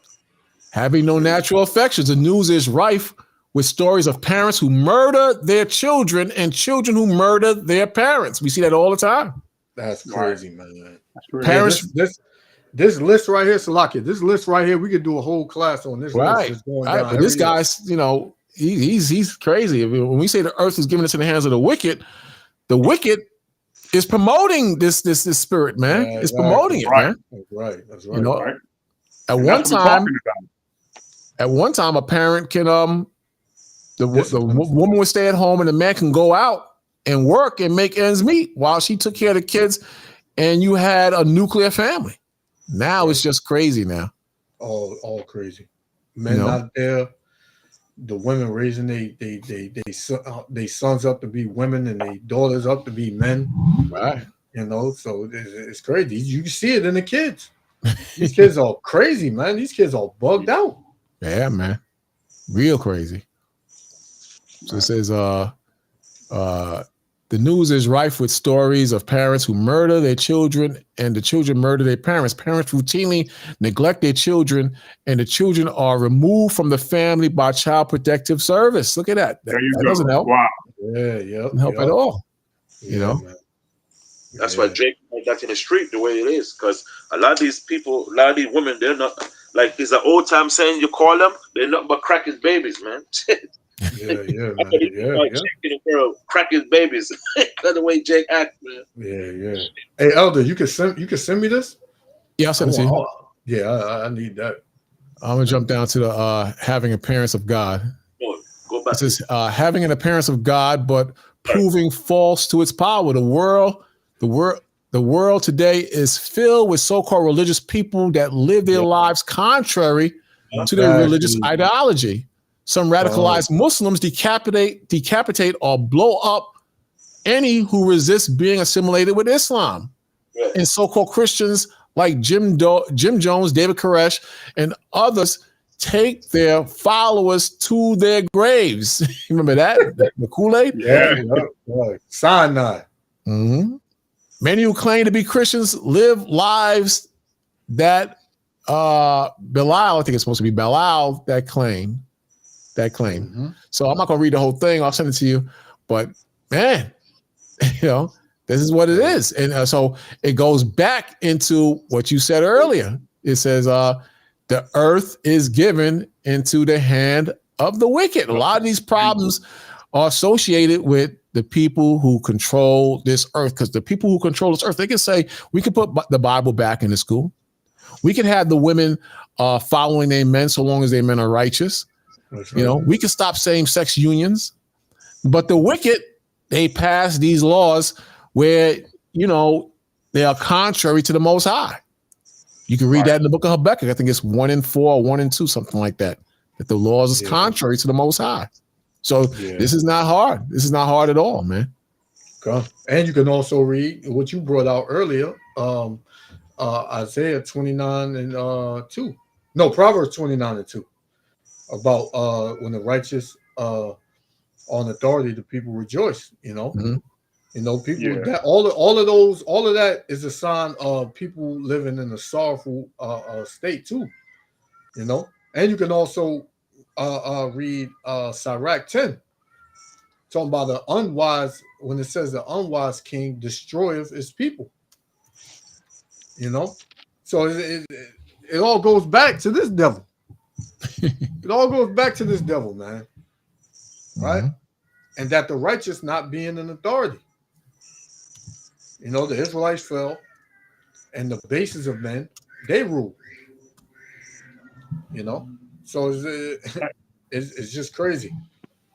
And that's a crazy list right there, because it goes in and people can understand that better, you know, than us, you know, bringing reading the Bible and things of that sort. You know, if they try to say, oh, you know, it don't mean that, the Bible don't say that, then you can bring that out and they'll understand that better. You gotta be real crazy to not see what the hell is happening in this world and thinking that everything is all right and you got a shot at changing this around. I just don't see that, man. You gotta be really out of your mind, bonkers, man. Really. Come. Lamar, you want to finish Micah 5? Micah 5. I think did we finish it? No, we still was on 8. Okay, 5 and 8, right? Yeah, come. Okay. I think we did left off 5 and 6, right? Didn't we? No, we Okay, let's go back to verse 6 then. Yeah, we did 6. Okay, 6, right? Because all right, verse 7 now. Verse 7, it says, come. It said, and the remnant of Jacob shall be in the midst of many people. So we know that many people is the other nation. Go ahead. Come, as the dew from the Lord. As the dew represent the knowledge, wisdom, understanding. Let's get hold that. Let's get Deuteronomy chapter 32, verse 2. Deuteronomy 32 and 2, yeah. And the reason why we're going to precept, you know, because you know sometimes we got a lot of new students out there, and they by thinking that we're making up things. You know what I'm saying? Come. So we just want to get the precept more point, as you know. Come. This is Deuteronomy 32 and 2. My doctrine shall drop as the rain. You see, the Most High doctrine which is teaching, shall drop as the rain, which is what the rain with the spiritual water that come down from what heaven to Christ. That's why everybody says my doctrine, my teaching shall drop down as the rain, which is what the spiritual water, which is knowledge, wisdom, understanding. Right? Go ahead. My speech shall distill as the dew, Mm-hmm. as the small rain from the tender herb, and as the showers upon the grass. And the grass represents the children of Israel. Okay, the dew that fall from heaven, which is the spiritual knowledge that drop down as on the what? On the grass, which is our people. Okay, so let's go back to Micah 5 and what 8. verse 8. verse we're still at verse 7. Because we stop at 2. Okay, yeah, come on. It says, and the remnant of Jacob shall be in the midst of many people as the dew from the Lord. Right. As the showers upon the grass. As the shower means the knowledge upon the grass, which is Israel. Go ahead. That tarrieth not. Mm-hmm. For man, nor waiteth for the sons of men. Right. And the remnant of Jacob shall be among the Gentiles in the midst of many people as a lion among the beasts of the forest. Right. So the Moses said, as a lion, we are the lion, right? Among the beasts of the forest. The beast of the forest is the other nation. The forest represents the world. Go ahead. As a young lion among the flocks of sheep, who, if he go through, both treadeth down and teareth in pieces, and none can deliver. Right. So the Most High gonna put that spirit on us, and we're gonna destroy our enemies, man. See? Right. Come on. We're gonna destroy our enemies, and guess what?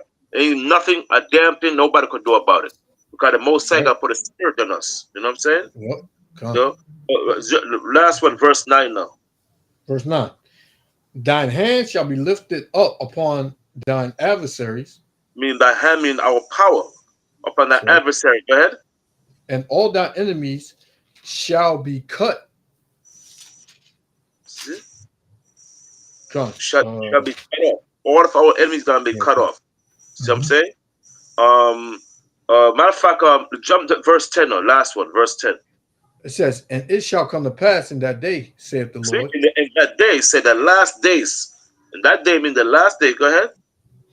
Saith the Lord, that I will cut off from thy horses out of the midst of thee. What is the white man horse? What? The Lord gonna destroy their military. That's what it says, that I will cut all thy horses out of the midst of thee. In other words, the Most High are gonna destroy the American military and the other nations. Go ahead. And I will destroy thy chariots. See, the military, the airplane, the aircraft, the submarine, everything the Lord gonna destroy it, man. Everything. So all the crap that they're talking about, the Most High gonna bring down Esau. The reason why I went through those verses, some very good precept, Brother Anna Kokon went through, you know. But it show you how the Most High compare America as the Assyrian. And all praise to the Most High. Because not know damn people read this verse is thinking that he's talking about the ancient Syrian, because the thing that happened here never happened to ancient Syrian. When the Moses said in the last days gonna be the peace when he come and destroy the land of Assyria. We know it's America. Horses and their chariot in the midst of them, man. He's still gonna go to slavery. So offend anyone, if you don't, might listen, the scripture tell you, man, if you live by the sword, you're gonna die by the sword. That's it. And see them Europeans on the planet Earth, they never did any. Show me one thing Esau ever did on the planet Earth that makes sense. Nothing. They destroyed the ozone layer. They went up into space. What the hell are you doing up in space? The Most High didn't tell nobody to be up in space. If you up in space, why the hell you use this thing? What they put over the mouth, over the body to protect them?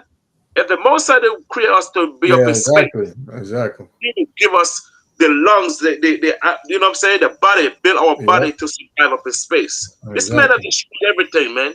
So ain't no mercy for Esau. You can't pay for your slavery. That's it. That's it. No. And ain't gotta be no damn church up in heaven to bring peace, to bring these Edomites or these other nations. Talk about let's with Gentile. Your ass gonna be doing the Most High commandment, and that's it. That's right. God. And Yeah, and the book. And the first book of the Bible, it tells you that Esau will live by the sword, and the last book tells you, Yep. he that live by the sword shall die by the sword. Yeah. When you read Revelation. So hey Right. man, that's your that's the extension of your rulership, man, and your judgment. I mean, the way you was gonna live it's in the beginning, and is you going through it now, and to the end when you destroyed by the same thing that you lived by, man. Exactly. Because people always want to have mercy. All these things these men does on the planet Earth, man. Come on, man. Please.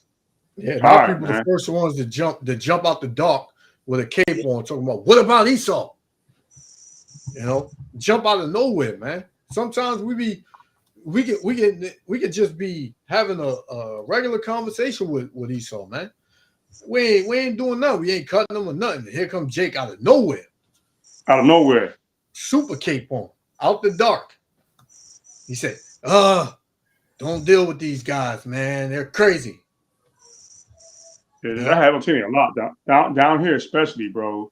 Like they hate to know who we are, man. Our reputation. Yeah, You Jake, man. That's these why left wing get rid of him. lunatic, Doc. Yeah. Slack the priest. You know, slack the priest. You might forgot but that part where Moses said is gonna destroy the horses, right? His chariot. Yeah, come. Now, to elaborate on that for a second, when you look at a lot of it was on the news the other day. Right now they're saying a lot of American vehicles are not selling now.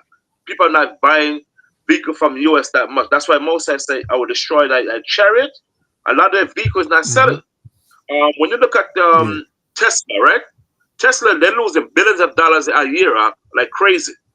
Billions. Because the Chinese just invented a car that works way better than Tesla. And it's real cheap. See? Come. So people are not buying American vehicle like before. I think one of those vehicles, the Dodge Charger, Yeah, those are bad. made in Germany. And the Germans saying, I heard they saying they ain't gonna make no more the Charger Hemi engine for America no more. I was surprised last week. I'm trying to find out. So a lot of countries are not buying American vehicle that much. That's why Moses said, I'm going to destroy thy chariot, which is what a lot of people are not buying their vehicle no more. You know what I'm saying? And other things that they use for weapon of war. Okay, so like I said, the prophecy is coming to pass, man. Yeah, yes, it is. Imagine going in the supermarket and the shelves look like that in every aisle, man. People gonna lose their damn mind, man. People gonna lose their minds, man. They gonna anything on that shelf, they gonna want. Right. You know, because Jake got this thing where, you know, while the warning is being pushed out, he's not listening. But when he come out his door and he see chaos, and then he go in the supermarket and see the shelves like that, then he want to panic. But he didn't listen to the warning the whole time. He's like, oh, America ain't never gonna get like that. Come on, man, y'all crazy. It's the greatest country in the world, man. You know, you got the Jake up here. I'm gonna get the video where he going in talking about nobody better not mess with America. Come on, crazy, man. It's crazy, man. It tells you in 2nd Ezra 6 that the storehouses will suddenly be found empty. You know, that's not a lie. That's going to happen. You know, when your pockets start getting slim and you know, you ain't got no money, your card is declining everywhere, man, and the bank got a 70-pound, 100-pound lock on the door where you can't get in, man, then it's gonna hit you. You're gonna be like, man, what? No. You're gonna panic. Right. And that's why there's no time, you know, to be in affinity with these Gentiles or these heathen, because the way they panic is different than the way we panic. Like brothers like us who are aware that we under this divine curse, and the only reason why they're above it is by default in the first place. But you know, like I always tell these other nations, especially Esau, our forefathers broke the commandments of the Most High. Therefore, that's why we're suffering. And the only reason why you heathen are above us is by default. You know what I'm saying? So when you go to the book of Zechariah, right? I was just thinking about that since we on that topic when the guy came on to our page, Zechariah chapter 1, verse 15. Let me write that down so I won't forget. It says Zechariah chapter 1, verse 15. Yeah. Zechariah 1 and verse 15. This is I'm gonna start at 14. Come. It says, so the angel that communed with me said unto me, cry thou, saying, thus saith the Lord of hosts, I am jealous for Jerusalem and for Zion with a great jealousy. Right, that's our power, Yahweh. Come. Yeah. And I am very sore displeased with the heathen that are at ease. Right, so that's why the guy that came on, he has a great delusion. He don't understand. The Most High, he's really upset with these other nations, man, for what they did to us, and what they're still doing to this day. Yeah. And he came on here trying to get some pity, talking about my I don't know my parents are. I don't know. Right. I was born here. My parents wasn't born here. I don't know. Basically trying to get sympathy, man. You ain't getting no sympathy over here. Verse 15, it says. I got a precept for him. Okay, con. If he's still listening, he's still on. He's still on. I think it's still on. That he's still there?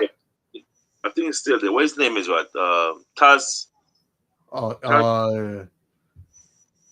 Tasmania Angel. Yeah. Verse 15. It's Tasmanian, like Tasmanian devil, the animal. He's calling himself Tasmanian angel, the opposite of the devil. Yeah. Oh man. Wow. It says, and I am very displeased with the heathen that are at ease, for I was but a little displeased. See, that's with us. The Most High was a little displeased with us, and that's why we're going under these curses, which is in Deuteronomy 28. So, like the elder said last week, we got to eat these afflictions. We got to eat, our trials and tribulations. We got to continue to fight daily to endure. And nonetheless, always come back to the Most High while Yahweh Shai, because he is our Savior. So we got to continue to endure. But watch what he says. It says, and they helped forward the affliction. Right. Despite us going through these afflictions and these curses, here come the heathen. They're gonna put shackles. They're gonna do more and more to us to put us into more bondage.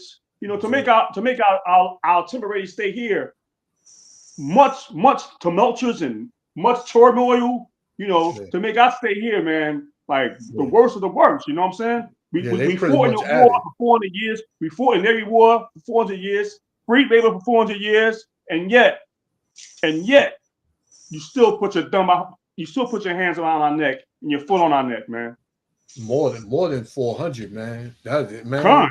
I'm just going off, the basics. Yeah, man. That was like more than 400 years, and like you said, like these devils, they got, as they would say, that song, get freaky with it. They got more freakier with it, man. They came up with ideas on how to afflict more hell and pain on us, man. Yeah. They went about it their own way.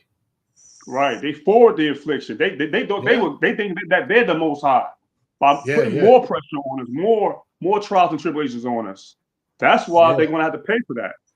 Yeah, it was a scripture I've been looking for a while when it says the heathen are basically tempting the Lord, seeing what he gonna do if we keep on if they keep on afflicting us. I forgot the scripture though. Okay. Lamar, what you got, Elder? Yes, Isaiah chapter 14 and 21 to 22. Oh yeah, that's the classic right there. Mm-hmm. Isaiah 14 and verse 21. But it's like a priest. Matter of fact, let's jump. Hold on. Let's jump to verse 12 to we got to jump into different verses. Start at verse 12, 14, 12. Isaiah 14 and 12. How art thou fallen from heaven, O Lucifer, son of the morning? Right. So when the scripture says, the Christian, they would say, oh, this is talking about the church, Satan. No, it's not talking about Satan. We got to prove it. It said, art thou fallen from heaven. Another word, you see like what's going on in the store, nothing is selling in the stores. The whole system is collapsing. Another word, heaven represents a spaceship rulership. Okay? And why the Most High call this man Lucifer? Because Esau is a light bearer to the world through his technologies and so forth, right? His technologies, his invention, his cell phone, which he would know he didn't invent the cell phone, was done by Jake, right? Read that verse again. How art thou fallen from heaven, O Lucifer, son of the morning? Esau is a light bearer to the world through his technologies and invention, right? And heaven represents his spaceship rulership, right? How art thou cut down to the ground, which didst weaken the nations? And we know Satan did not weaken no nation. We know it's one nation one people that weaken a nation by dropping bombs on these people. Look what's going on in Palestine. The small hat is doing to these people, right? He's weakening a nation. They're dropping bombs on this country, dropping bombs in this country, this other country. Look what they did to the Panamanian president. And when the Panamanian president asked for the canal, Esau didn't want to give back the canal. They turned it over. All of a sudden, they put a bomb in the man's plane and blow him up. You see what I'm saying? So we know it's a small act is ruling the country. You see what I'm saying? So we say they're weaken the nation by destroy this nation, okay, and occupy the land. Go ahead. For thou hast said in thine heart, I will ascend unto heaven. And the first time Esau ascended unto heaven, when was that? When it went to the moon, I claim when it went, so-called went to the moon. We know he did not went to the moon. He went to the star. You cannot go to the moon.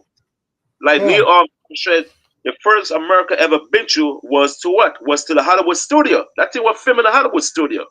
Elder Bakwash could show the American flag moving. You could get that, Bakwash? We see the American flag moving. Everybody have common sense. We know this is a damn lie. It did not. You cannot go up into space. When they said that the thing that surrounded that surround the moon, protect the moon, I can't remember what they call it. You guys got the Orion's belt. The Orion belt or something like that. Yeah, that's the field between the Earth and exactly, and that thing was burned into crisp. You know it's a lie. They did not ascend to the damn space travel. They did not run up into space. And these devils said that the sun is 10 million miles from the earth. How the hell would he know that? You know what I'm saying? Come on, man. Give me a break. Much. Come on, man. Damn lie, man. You seen it, right? Look at that. I ain't even see it. You go up in space and ain't no seeing ads. Here's how to get rid of them. That thing was filmed in the Hollywood studio. I heard that. I can believe it. This devil will go through great lengths to lie, man. They're not technically objects, but the mark. Cutting it close. Hey, how would you like to land in your jetliner with only 30 seconds of fuel left? So, now you know. Later that day, July 20th, 1969, Neil Armstrong stepped onto the lunar soil, saying, "That's one small step for a man, one giant leap for mankind." The astronauts were planning to sleep before the first moonwalk, but they chose to go outside earlier than scheduled. They obviously couldn't sleep. I mean, could you?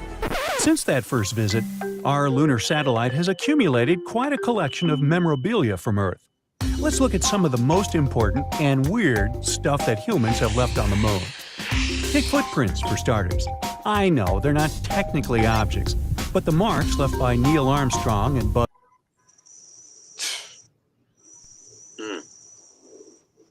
Devils, man. Okay, here we go, a big one. Off the ground, the floor. Devils, man. You see, you find the one where the flag was moving. Which I think it showed up before, Bakwash, where the flag was Joe moving. Rogan surprised everyone. Yeah, this devil, man, man, and he'll stick with it too. Yeah. You know. But I was looking at a video yesterday where they said So if you've ever seen video footage of the landing of the moon, when the astronauts were struggling to get the American flag erect, you'll notice that the flag was seemingly fluttering as if it were in the wind. Now, conspiracy theorists have used this as an argument to say that's why the moon landing was fake, because how could the flag flutter if there were no wind? Now, this gold leaf is really thin, and the reason I chose this was to replicate about the actual thickness of the flag compared to the pull of the flag. There we go. We're at 0.75 atmospheres. So now let's wiggle it and see if the flag still flutters. Here we go. And so when the astronauts were putting the flag on the moon, they were shaking the pull, and the pull was just causing the flag to shake. So there's no reason to think that something can't shake in space. It doesn't matter whether... You see, they try to make that up, you see? Yeah. Wow. But they show one where the flag was moving all over the place. You know, it's a flipping lie. The flag was moving up all over. It was because they have fan in the room. I have the video, man. I gotta find it. It was called the Van Allen belt. Throw it up. You know, the Van Allen belt. You know, that thing was burned to crisp, right? So we know that moon landing is a bunch of lies. You know how the hell can you make a suit to go past that when you never been past that? Exactly. To know what to expect out of it. Yeah. Exactly. They did that because they want to impress the Russian. The Russian went up there with Sputnik, right? So they said, we can't. No, this is America. We got to do something. We got to tell the world we'll land on the moon. And a lot of these fools believe that garbage before they do their homework. You know what I'm saying? I was saying, and that's fake. But what's real is, like I was looking at a video yesterday, and they said something is heading toward Earth, and it's huge. And they said they know what it is, but they've been told not to say anything. Wow. Yep. You know, they was given the command from on high not to speak about it, not to give any details, but they said something big is coming, and they see it on the satellite or whatever it is. Yep. But they were told not to speak about it. Yep. Let's go back to what verse we know. Verse you said I think verse 13 now, right? 13, yeah. It says Isaiah 14:13. For thou hast said in thine heart, I will ascend unto heaven. I will exalt my throne above the stars of the Most High. But the throne is kingdom. Okay, go ahead. I will sit also upon the mount of the congregation. So whenever we look at the word mean rule, mean to sit, I say I will sit upon the mount of the congregation, which is Israel, right? Sit mean to rule, and they rule over us, right? Go ahead. In the sides of the north, which is America, go ahead. I will ascend above the heights of the clouds. When they claim he went up into space, right? Go ahead. I will be like the Most High. Yet thou shalt be brought down to hell. To hell, to the pit. No, jump to 1 now. Now jump to verse 21 now.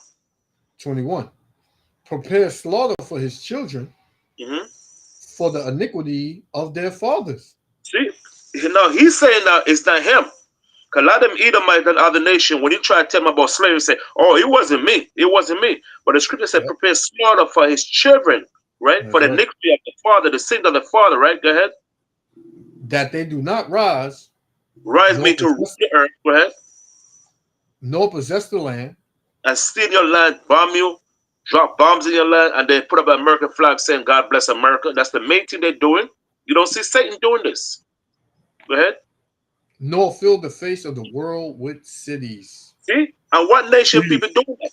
Esau. Yeah, that's right. They're the main one doing these things, man. Now they're saying that it wasn't me.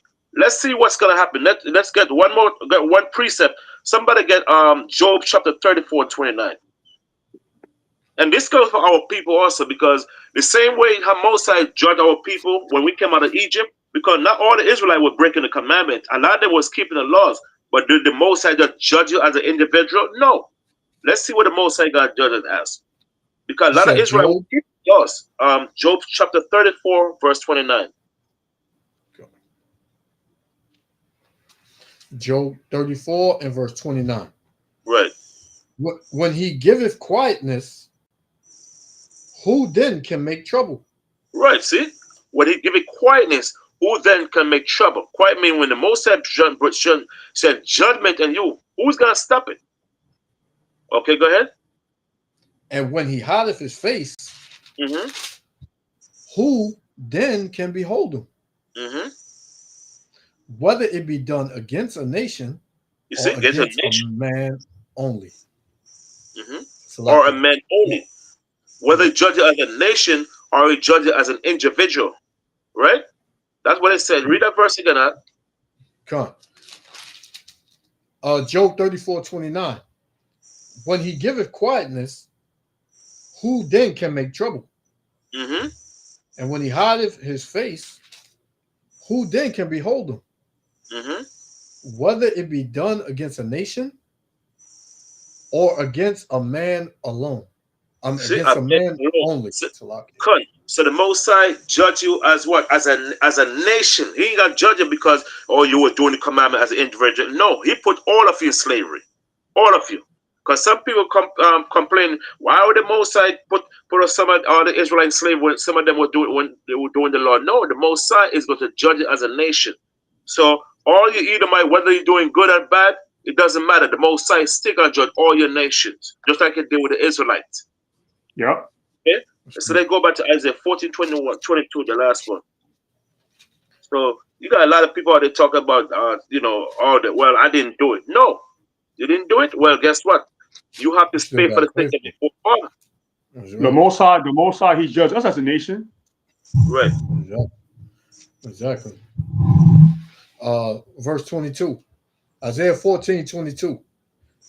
For I will rise up against them, saith the Lord of hosts, and cut off from Babylon the name, which is America.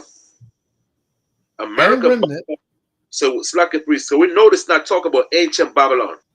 And how we know it's not talking about ancient Babylon? Because ancient Babylon never had no war with the Medes. The Medes today, the modern day Medes, are the Arabs, the Arabs, Iranian. Cut to water. Iran, yeah. No scripture tell you the ancient Babylon had war with the Medes. And please don't tell me something doing time on the Persian Cyrus II, because there's no scripture tell you that ancient Babylon and the Medes had a war. No, when the Medes, the Persians took over the Medes, they surrounded the city. They surrounded the city to Cyrus II in peace. Okay, go ahead. Come. It says, and cut off from Babylon the name and remnant. The remnant. Hold on. Let's get Jeremiah 51, 62. See what the remnant. Jeremiah 51, verse 62. So, you got a lot of these Bible scholars, they try to twist the scriptures around, you know what I'm saying? Like, people are stupid. Anything pertaining to America, they try to say, oh, no, it's talking about ancient Babylon. No. Because ancient Babylon, like we said before, never had no war, no ancient war with the Persian. No scripture prove that. Good. This is Jeremiah 51 and 62. Then thou shalt say, O Lord, thou hast spoken against this place to cut it off. Which that place is America. Go ahead. That none shall remain in it. Say that none shall remain in it. Ancient Babylon is known today as Iraq. Is still occupied by what? By the Arabs and other nations. So the Most High said, none shall remain in it. Go ahead. Where are you at? Jeremiah 51. 61 or 51? 51. 51. And 22? 50, Jeremiah 51, 22? 62. Oh, 62. Oh, all right. God. It says, then shalt thou say, O Lord, Thou hast spoken against this place to cut it off, that none shall remain in it, neither man nor beast, but that it shall be desolate forever. But you see, but it shall be desolate forever. Jump to verse 64 now. 64. And thou shalt say, thus shall Babylon sink, and shall not rise from the evil that I will bring upon her, and they shall be weary. Thus fall all the words of Jeremiah. And the place shall wear me fall, word me fall. So we know he's not talking about an ancient Babylon. So a lot of these Bible scholars, they try to twist the script around, which pertain to America, and say, well, it's talking about ancient Babylon, it's talking about Iraq. Iraq's still remaining. Iraq never fall. You know what I'm saying? It was the city was surrendered to the Persian king Cyrus II. So you know these cats, they always try to twist the scriptures around. Any script that pertain to America. You see? The water. RPM. Unfortunately, I have to go to the plantation this afternoon, man. Come. It's all good. We getting ready to close down anyway. We gotta, what we gotta do. So yeah. But if I may, I wanted to just read the scripture to the elders real quick. The book of 1 Timothy chapter 5 verse 17. Because it hit me last week. I was doing a follow-up on last week's video, and I'm looking at the views. We got like over 100 views, but only like 15 likes. So to the viewers out there, if you brothers and sisters out there who's watching, the elders, they have they've been in the knowledge for quite some time, and I thank the Most High for keeping me in the truth. I'm coming up on my 17th year, and I came like under brothers like Bakwash, and I had the honor and the blessing to be taught by him, and as well as Brother Lamar, Elder Lamar, on 14th Street when I was home back in New Jersey. So to the brothers and sisters out there who are viewing, if you may, have the spirit within yourself, just dislike or dislike, so we can keep the algorithm going. So I just want to bring out the scripture in the 1 Timothy chapter 5 verse 17. Yeah. First Timothy chapter 5 and verse 17. It says, let the elders that rule well be counted worthy of double honors. Yeah, and I want to say this to the brother Elder Bakwash and Elder Lamar, because I've known them for quite some time, and I just want to extend that honor, and I want to let you know that I appreciate, that the Most High had me our cross paths. Our paths cross each other under the spirit and the tutelage of Yahweh, Wahamasak, Yahweh Shah, and do you gentlemen as well, for teaching me, even rebuking me, when I did go off a little bit, I just wanted to give that honor to the elders, you know what I'm saying? Yeah. And read on. Come on. It says, especially they who labor in the word and doctrine. Yeah, the brothers, the elders, they labor. Like, this is Elder Bakwa's page. He labored to put this together, to give out, because he loved Israel. Apparently, it's obvious that brothers love Israel. We love Israel. We love our nation. We love our people. Right. We love the man, woman, and child, because we want our people to come back to the Most High. We want our people to receive that crown of glory in the end time, even though we are aware that everybody's not going to make it, but at least, we're going to do our part, put our brick in. You know what I'm saying? So I just want to just read that before I head out into this world, man, and go handle my business. Just do well, man. Sure. You just do well. Do well and hang in there. That's the glory. Well, part of the glory is to watch brothers grow and stay strong in the spirit of the Most High. Right. But we're gonna close down because we got to go out and do battle. And you brothers and sisters who are watching, thanks for coming. Always a pleasure to have you join us every Shabbat or even throughout the week if I happen to go up.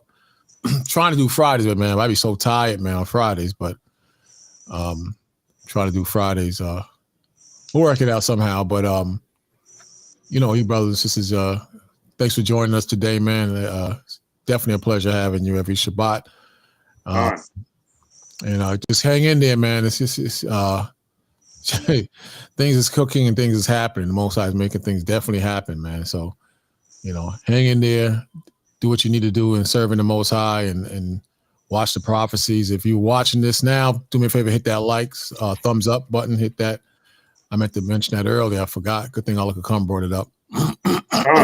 But it helps the algorithms clearly as a shadow ban on a lot of our channels, clearly. But it's all good, you know. That's the spirit. You know, the key thing is to keep just putting out content, educating brothers as much as possible and sisters. But you know, hang in there. I know it's bleak times, and a lot of stuff is happening in your personal lives. That's part of the battle. You have to continue in the faith, like the scripture says. It's going to be difficult. You're going to have hard times, but you know, my thing, what I do is, it might work for you, is just to hit the reset button. Sometimes just start from scratch again, go to the basics, find some way to get some study time in. I came up with an idea. I'm going to start going to the library to force myself to do more reading and studying, and just take it from there. Take care of yourselves physically too. Your health, watch your health, you know, watch yourselves, and you know, and continue in the faith. You know. Go. Anybody else? I got one more. I got this last scripture I want to bring up. And by the way, I look forward to meeting you, brother Yashawan. By the way, I look forward to meeting you, brother. Yeah, you too. You too, Alaka. Come. 1 Peter chapter 4, verse 7. 1 Peter. But 4 and 7? Yeah, 4 and 7. 1 Peter 4 and 7. But the end of all things is at hand. Mm-hmm. Be ye therefore sober and watch unto prayer. That's what you should be doing, man. Because we at the end, it ain't nothing going. It's not going to be no good from here on out, man. It's just going to get worse, man. The only good is this light, which is this word, man. You know, it's the only place you're going to find the good at. You know, if you're trying to find it somewhere else, hey, man, it's not going to work out. So don't fool yourself. Just stay sober, man. Right? Don't be drunk off of the wine of the wine of Babylon, man, because you're gonna be like this dude on the screen. Yeah, exactly. Have your wits about you, man, because you know, this is it, man. Even the damn devil, you know, they see that this is it, man. You know, that's right. So, you know, don't be an idiot, man, you know, and be sober as far as your surroundings. Watch what's happening around you and watch the news. Be aware. You know, gotta watch the news because there's a lot of stuff happening, and a lot of the dummies in Israel, you're not even watching it, man. This thing is serious. I didn't even get into half the news and stuff I wanted to bring out. But did they respond since that? Iran responded last night. It seems that Iran responded, but they hit some targets. You know, but you ain't gonna go up against this beast and win that easy unless it's the Most High. Unless he lets it happen, man. But Israel's gonna hit them back again. You know, Israel got the backing of his brothers, the other Edomites. So it's very difficult for them to, you know, they put up a really strong fight. But it's going to work out, man. It's going to work out. The Most High, he got a lot in store for the heathen, man. And you know, Most High's will, you know, time is going on. You know, Most High's will at that 12 o'clock hour, we'll be out of here. But you know, if we not, you know, I go back and forth with a brother on this all the time. I train myself to go the full distance. I don't think we're gonna be out of here next week or next year. I don't know, but I go like we're gonna be here for a while, and I just try to keep on top of myself.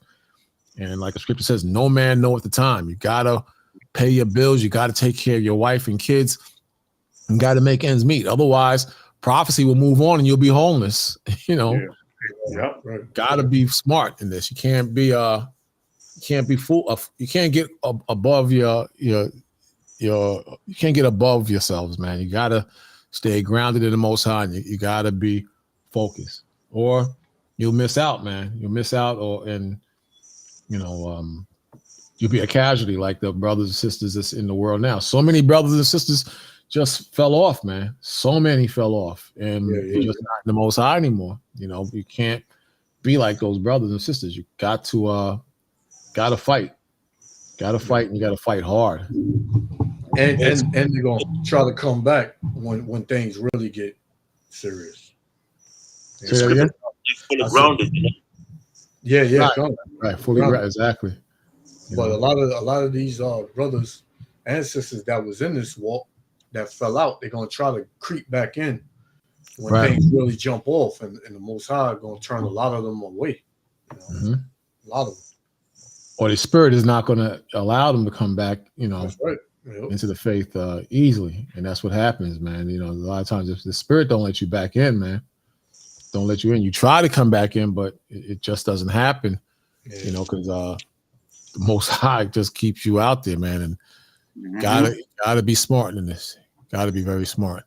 This guy Trump think he's gonna turn it around. I highly doubt that. I highly doubt that he's gonna turn anything around. I highly doubt it. But, just hang in there, brothers. We got to keep fighting and doing what we're doing, man. Just hang in there and fight, Anything else anybody want to say before we close out? Very good class, man. Go on.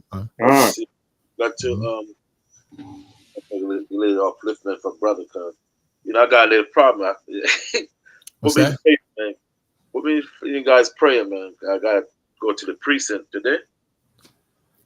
I pray precinct is never in Brooklyn. Precinct is never good on a weekend, man. Yeah, man. I gotta go there today because they sent they had the letter by the house last night. Yeah, come on. You can talk about that off camera. Yeah. Oh, I forgot. I thought you guys Nah, I'm still here. Yeah, man. I thought it was on sport. No. Yeah. I'm gonna end the stream now, but just be careful of that, man. So you brothers and sisters, you stay strong, man. Stay in the spirit. Have mercy on the weak, the slow, and the brothers who can't make it. Give them a helping hand and do what's right in the spirit of the Most High. What the hell's happening here? Let me see something real quick. All right, I thought he was bombing again. But you brothers, you stay strong, and we'll see you next week or throughout the week, man. Thanks. Taking is coming up soon too, so get your scriptures and your spirit prepared for that. I hate that time of year because everybody, you want to come over some turkey and oh man, yeah, come on. It's almost over like that. And next 3 months, man. Yeah. We gotta get past Christmas and Thanksgiving. Time of the Gentiles. The time of the Gentiles. Yeah, we'll get past it. And New Year's Eve and day, we'll get past it, man. It's gonna go quick. Yeah, a lot went on for Halloween. A lot of people got deleted out here. Really? Yeah. All over the country, man. There was a lot of stuff they didn't even make the mainstream. Oh wow, okay. It was pretty dead on this side of the water. For some reason. They had a mass shooting in Orlando. 8 people got shot, 2 got killed. Yeah, I heard somebody was telling me about that. In Orlando. Was it a Halloween party? Yep, a big Halloween gathering. Yep, the gathering. Yeah, big Halloween gathering. Jake, 17 years old, just went out there and just started. Yeah. Letting off, man, and then 8 injured, 2 killed, just like that. Chicago. You think they would learn after this, but you would think they would learn, but I guess they haven't learned, man. 3 dead. It says. Oh, 3. Wow. Let me see. I thought that's what it said, but damn. I mean, these brothers, man. Oh no, that's not it. Where was it at again? Orlando. They had it in Florida. Chicago. Yep. They had it in Chicago. They had it in Orlando. They had it in Ohio. Almost everywhere, man. Washington. Yeah. There you go. There it is. Yeah. Yep. Multiple people shot downtown Orlando during Halloween. Jeez, these kids is just ridiculous, man. Absolutely ridiculous. These guys just, I don't know what to say about these brothers, man. 2 killed, several hurt in Halloween night shooting in Orlando. Mayor announces local state of emergency. He was only 17. Jake, 17 years old. What sense does that even make? The mayor of Orlando, Florida, is cracking down on the city's entertainment district after 2 people were killed and several others injured in a Halloween night shooting. The suspect, 17-year-old Jalen Dwayne Edgar, has been taken into custody, Orlando police said. What? This is crazy. 17-year-old is in custody. Victor Kendo is tracking the latest. Good morning, Victor. Good morning, George. Halloween, one of the busiest nights of the year for law enforcement in Orlando. 2 frightening scenes at 2 nearby locations downtown. A total of 8 people shot, 2 of them killed, and this morning police are sharing video. This one from the first shooting, it was just after 1 a.m. and you can see how packed downtown Orlando was. Police say somewhere between 50 to 100,000 people were out, with nearly 100 officers patrolling at the time. Left-hand side of the screen, they say the gunman started shooting, and then you see the crowds desperately run away. Not far from there, moments later, another shooting. This time, officers witnessed it and immediately took down the alleged gunman. They identified him as a 17-year-old, and police say that he had a handgun on him, and he'd previously been arrested for grand theft in 2023. The victims range from 19 to 39 years. Wow. Come on. Babylon, stay in the house, man. Stay in the house. Like my philosophy, and I say it all the time. Stay your asses in the house, man. Yep. Get your house. First, you do your studying and whatever. If you have some money, get your PlayStation, your whatever video games you're into. Get your cable up for NFL, whatever NFL programs, whatever you like, whatever sports you like. Movies, DVR players if you're still using that. Jailbroken Fire Sticks, and just stay in the house, man. The only thing you should be out in the streets for is your beer run and your food or pizza or whatever the hell you eat, and to go back and forth to work or put gas in the car. But to be just out there, nah, man. I mean, I like to go out sometimes too, man. I like the casino or something once in a while, but it's getting crazy out there, man. It's getting crazy. Yep.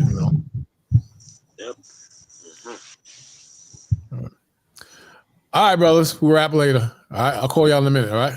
All right. All right. Shalom. Shalom out there.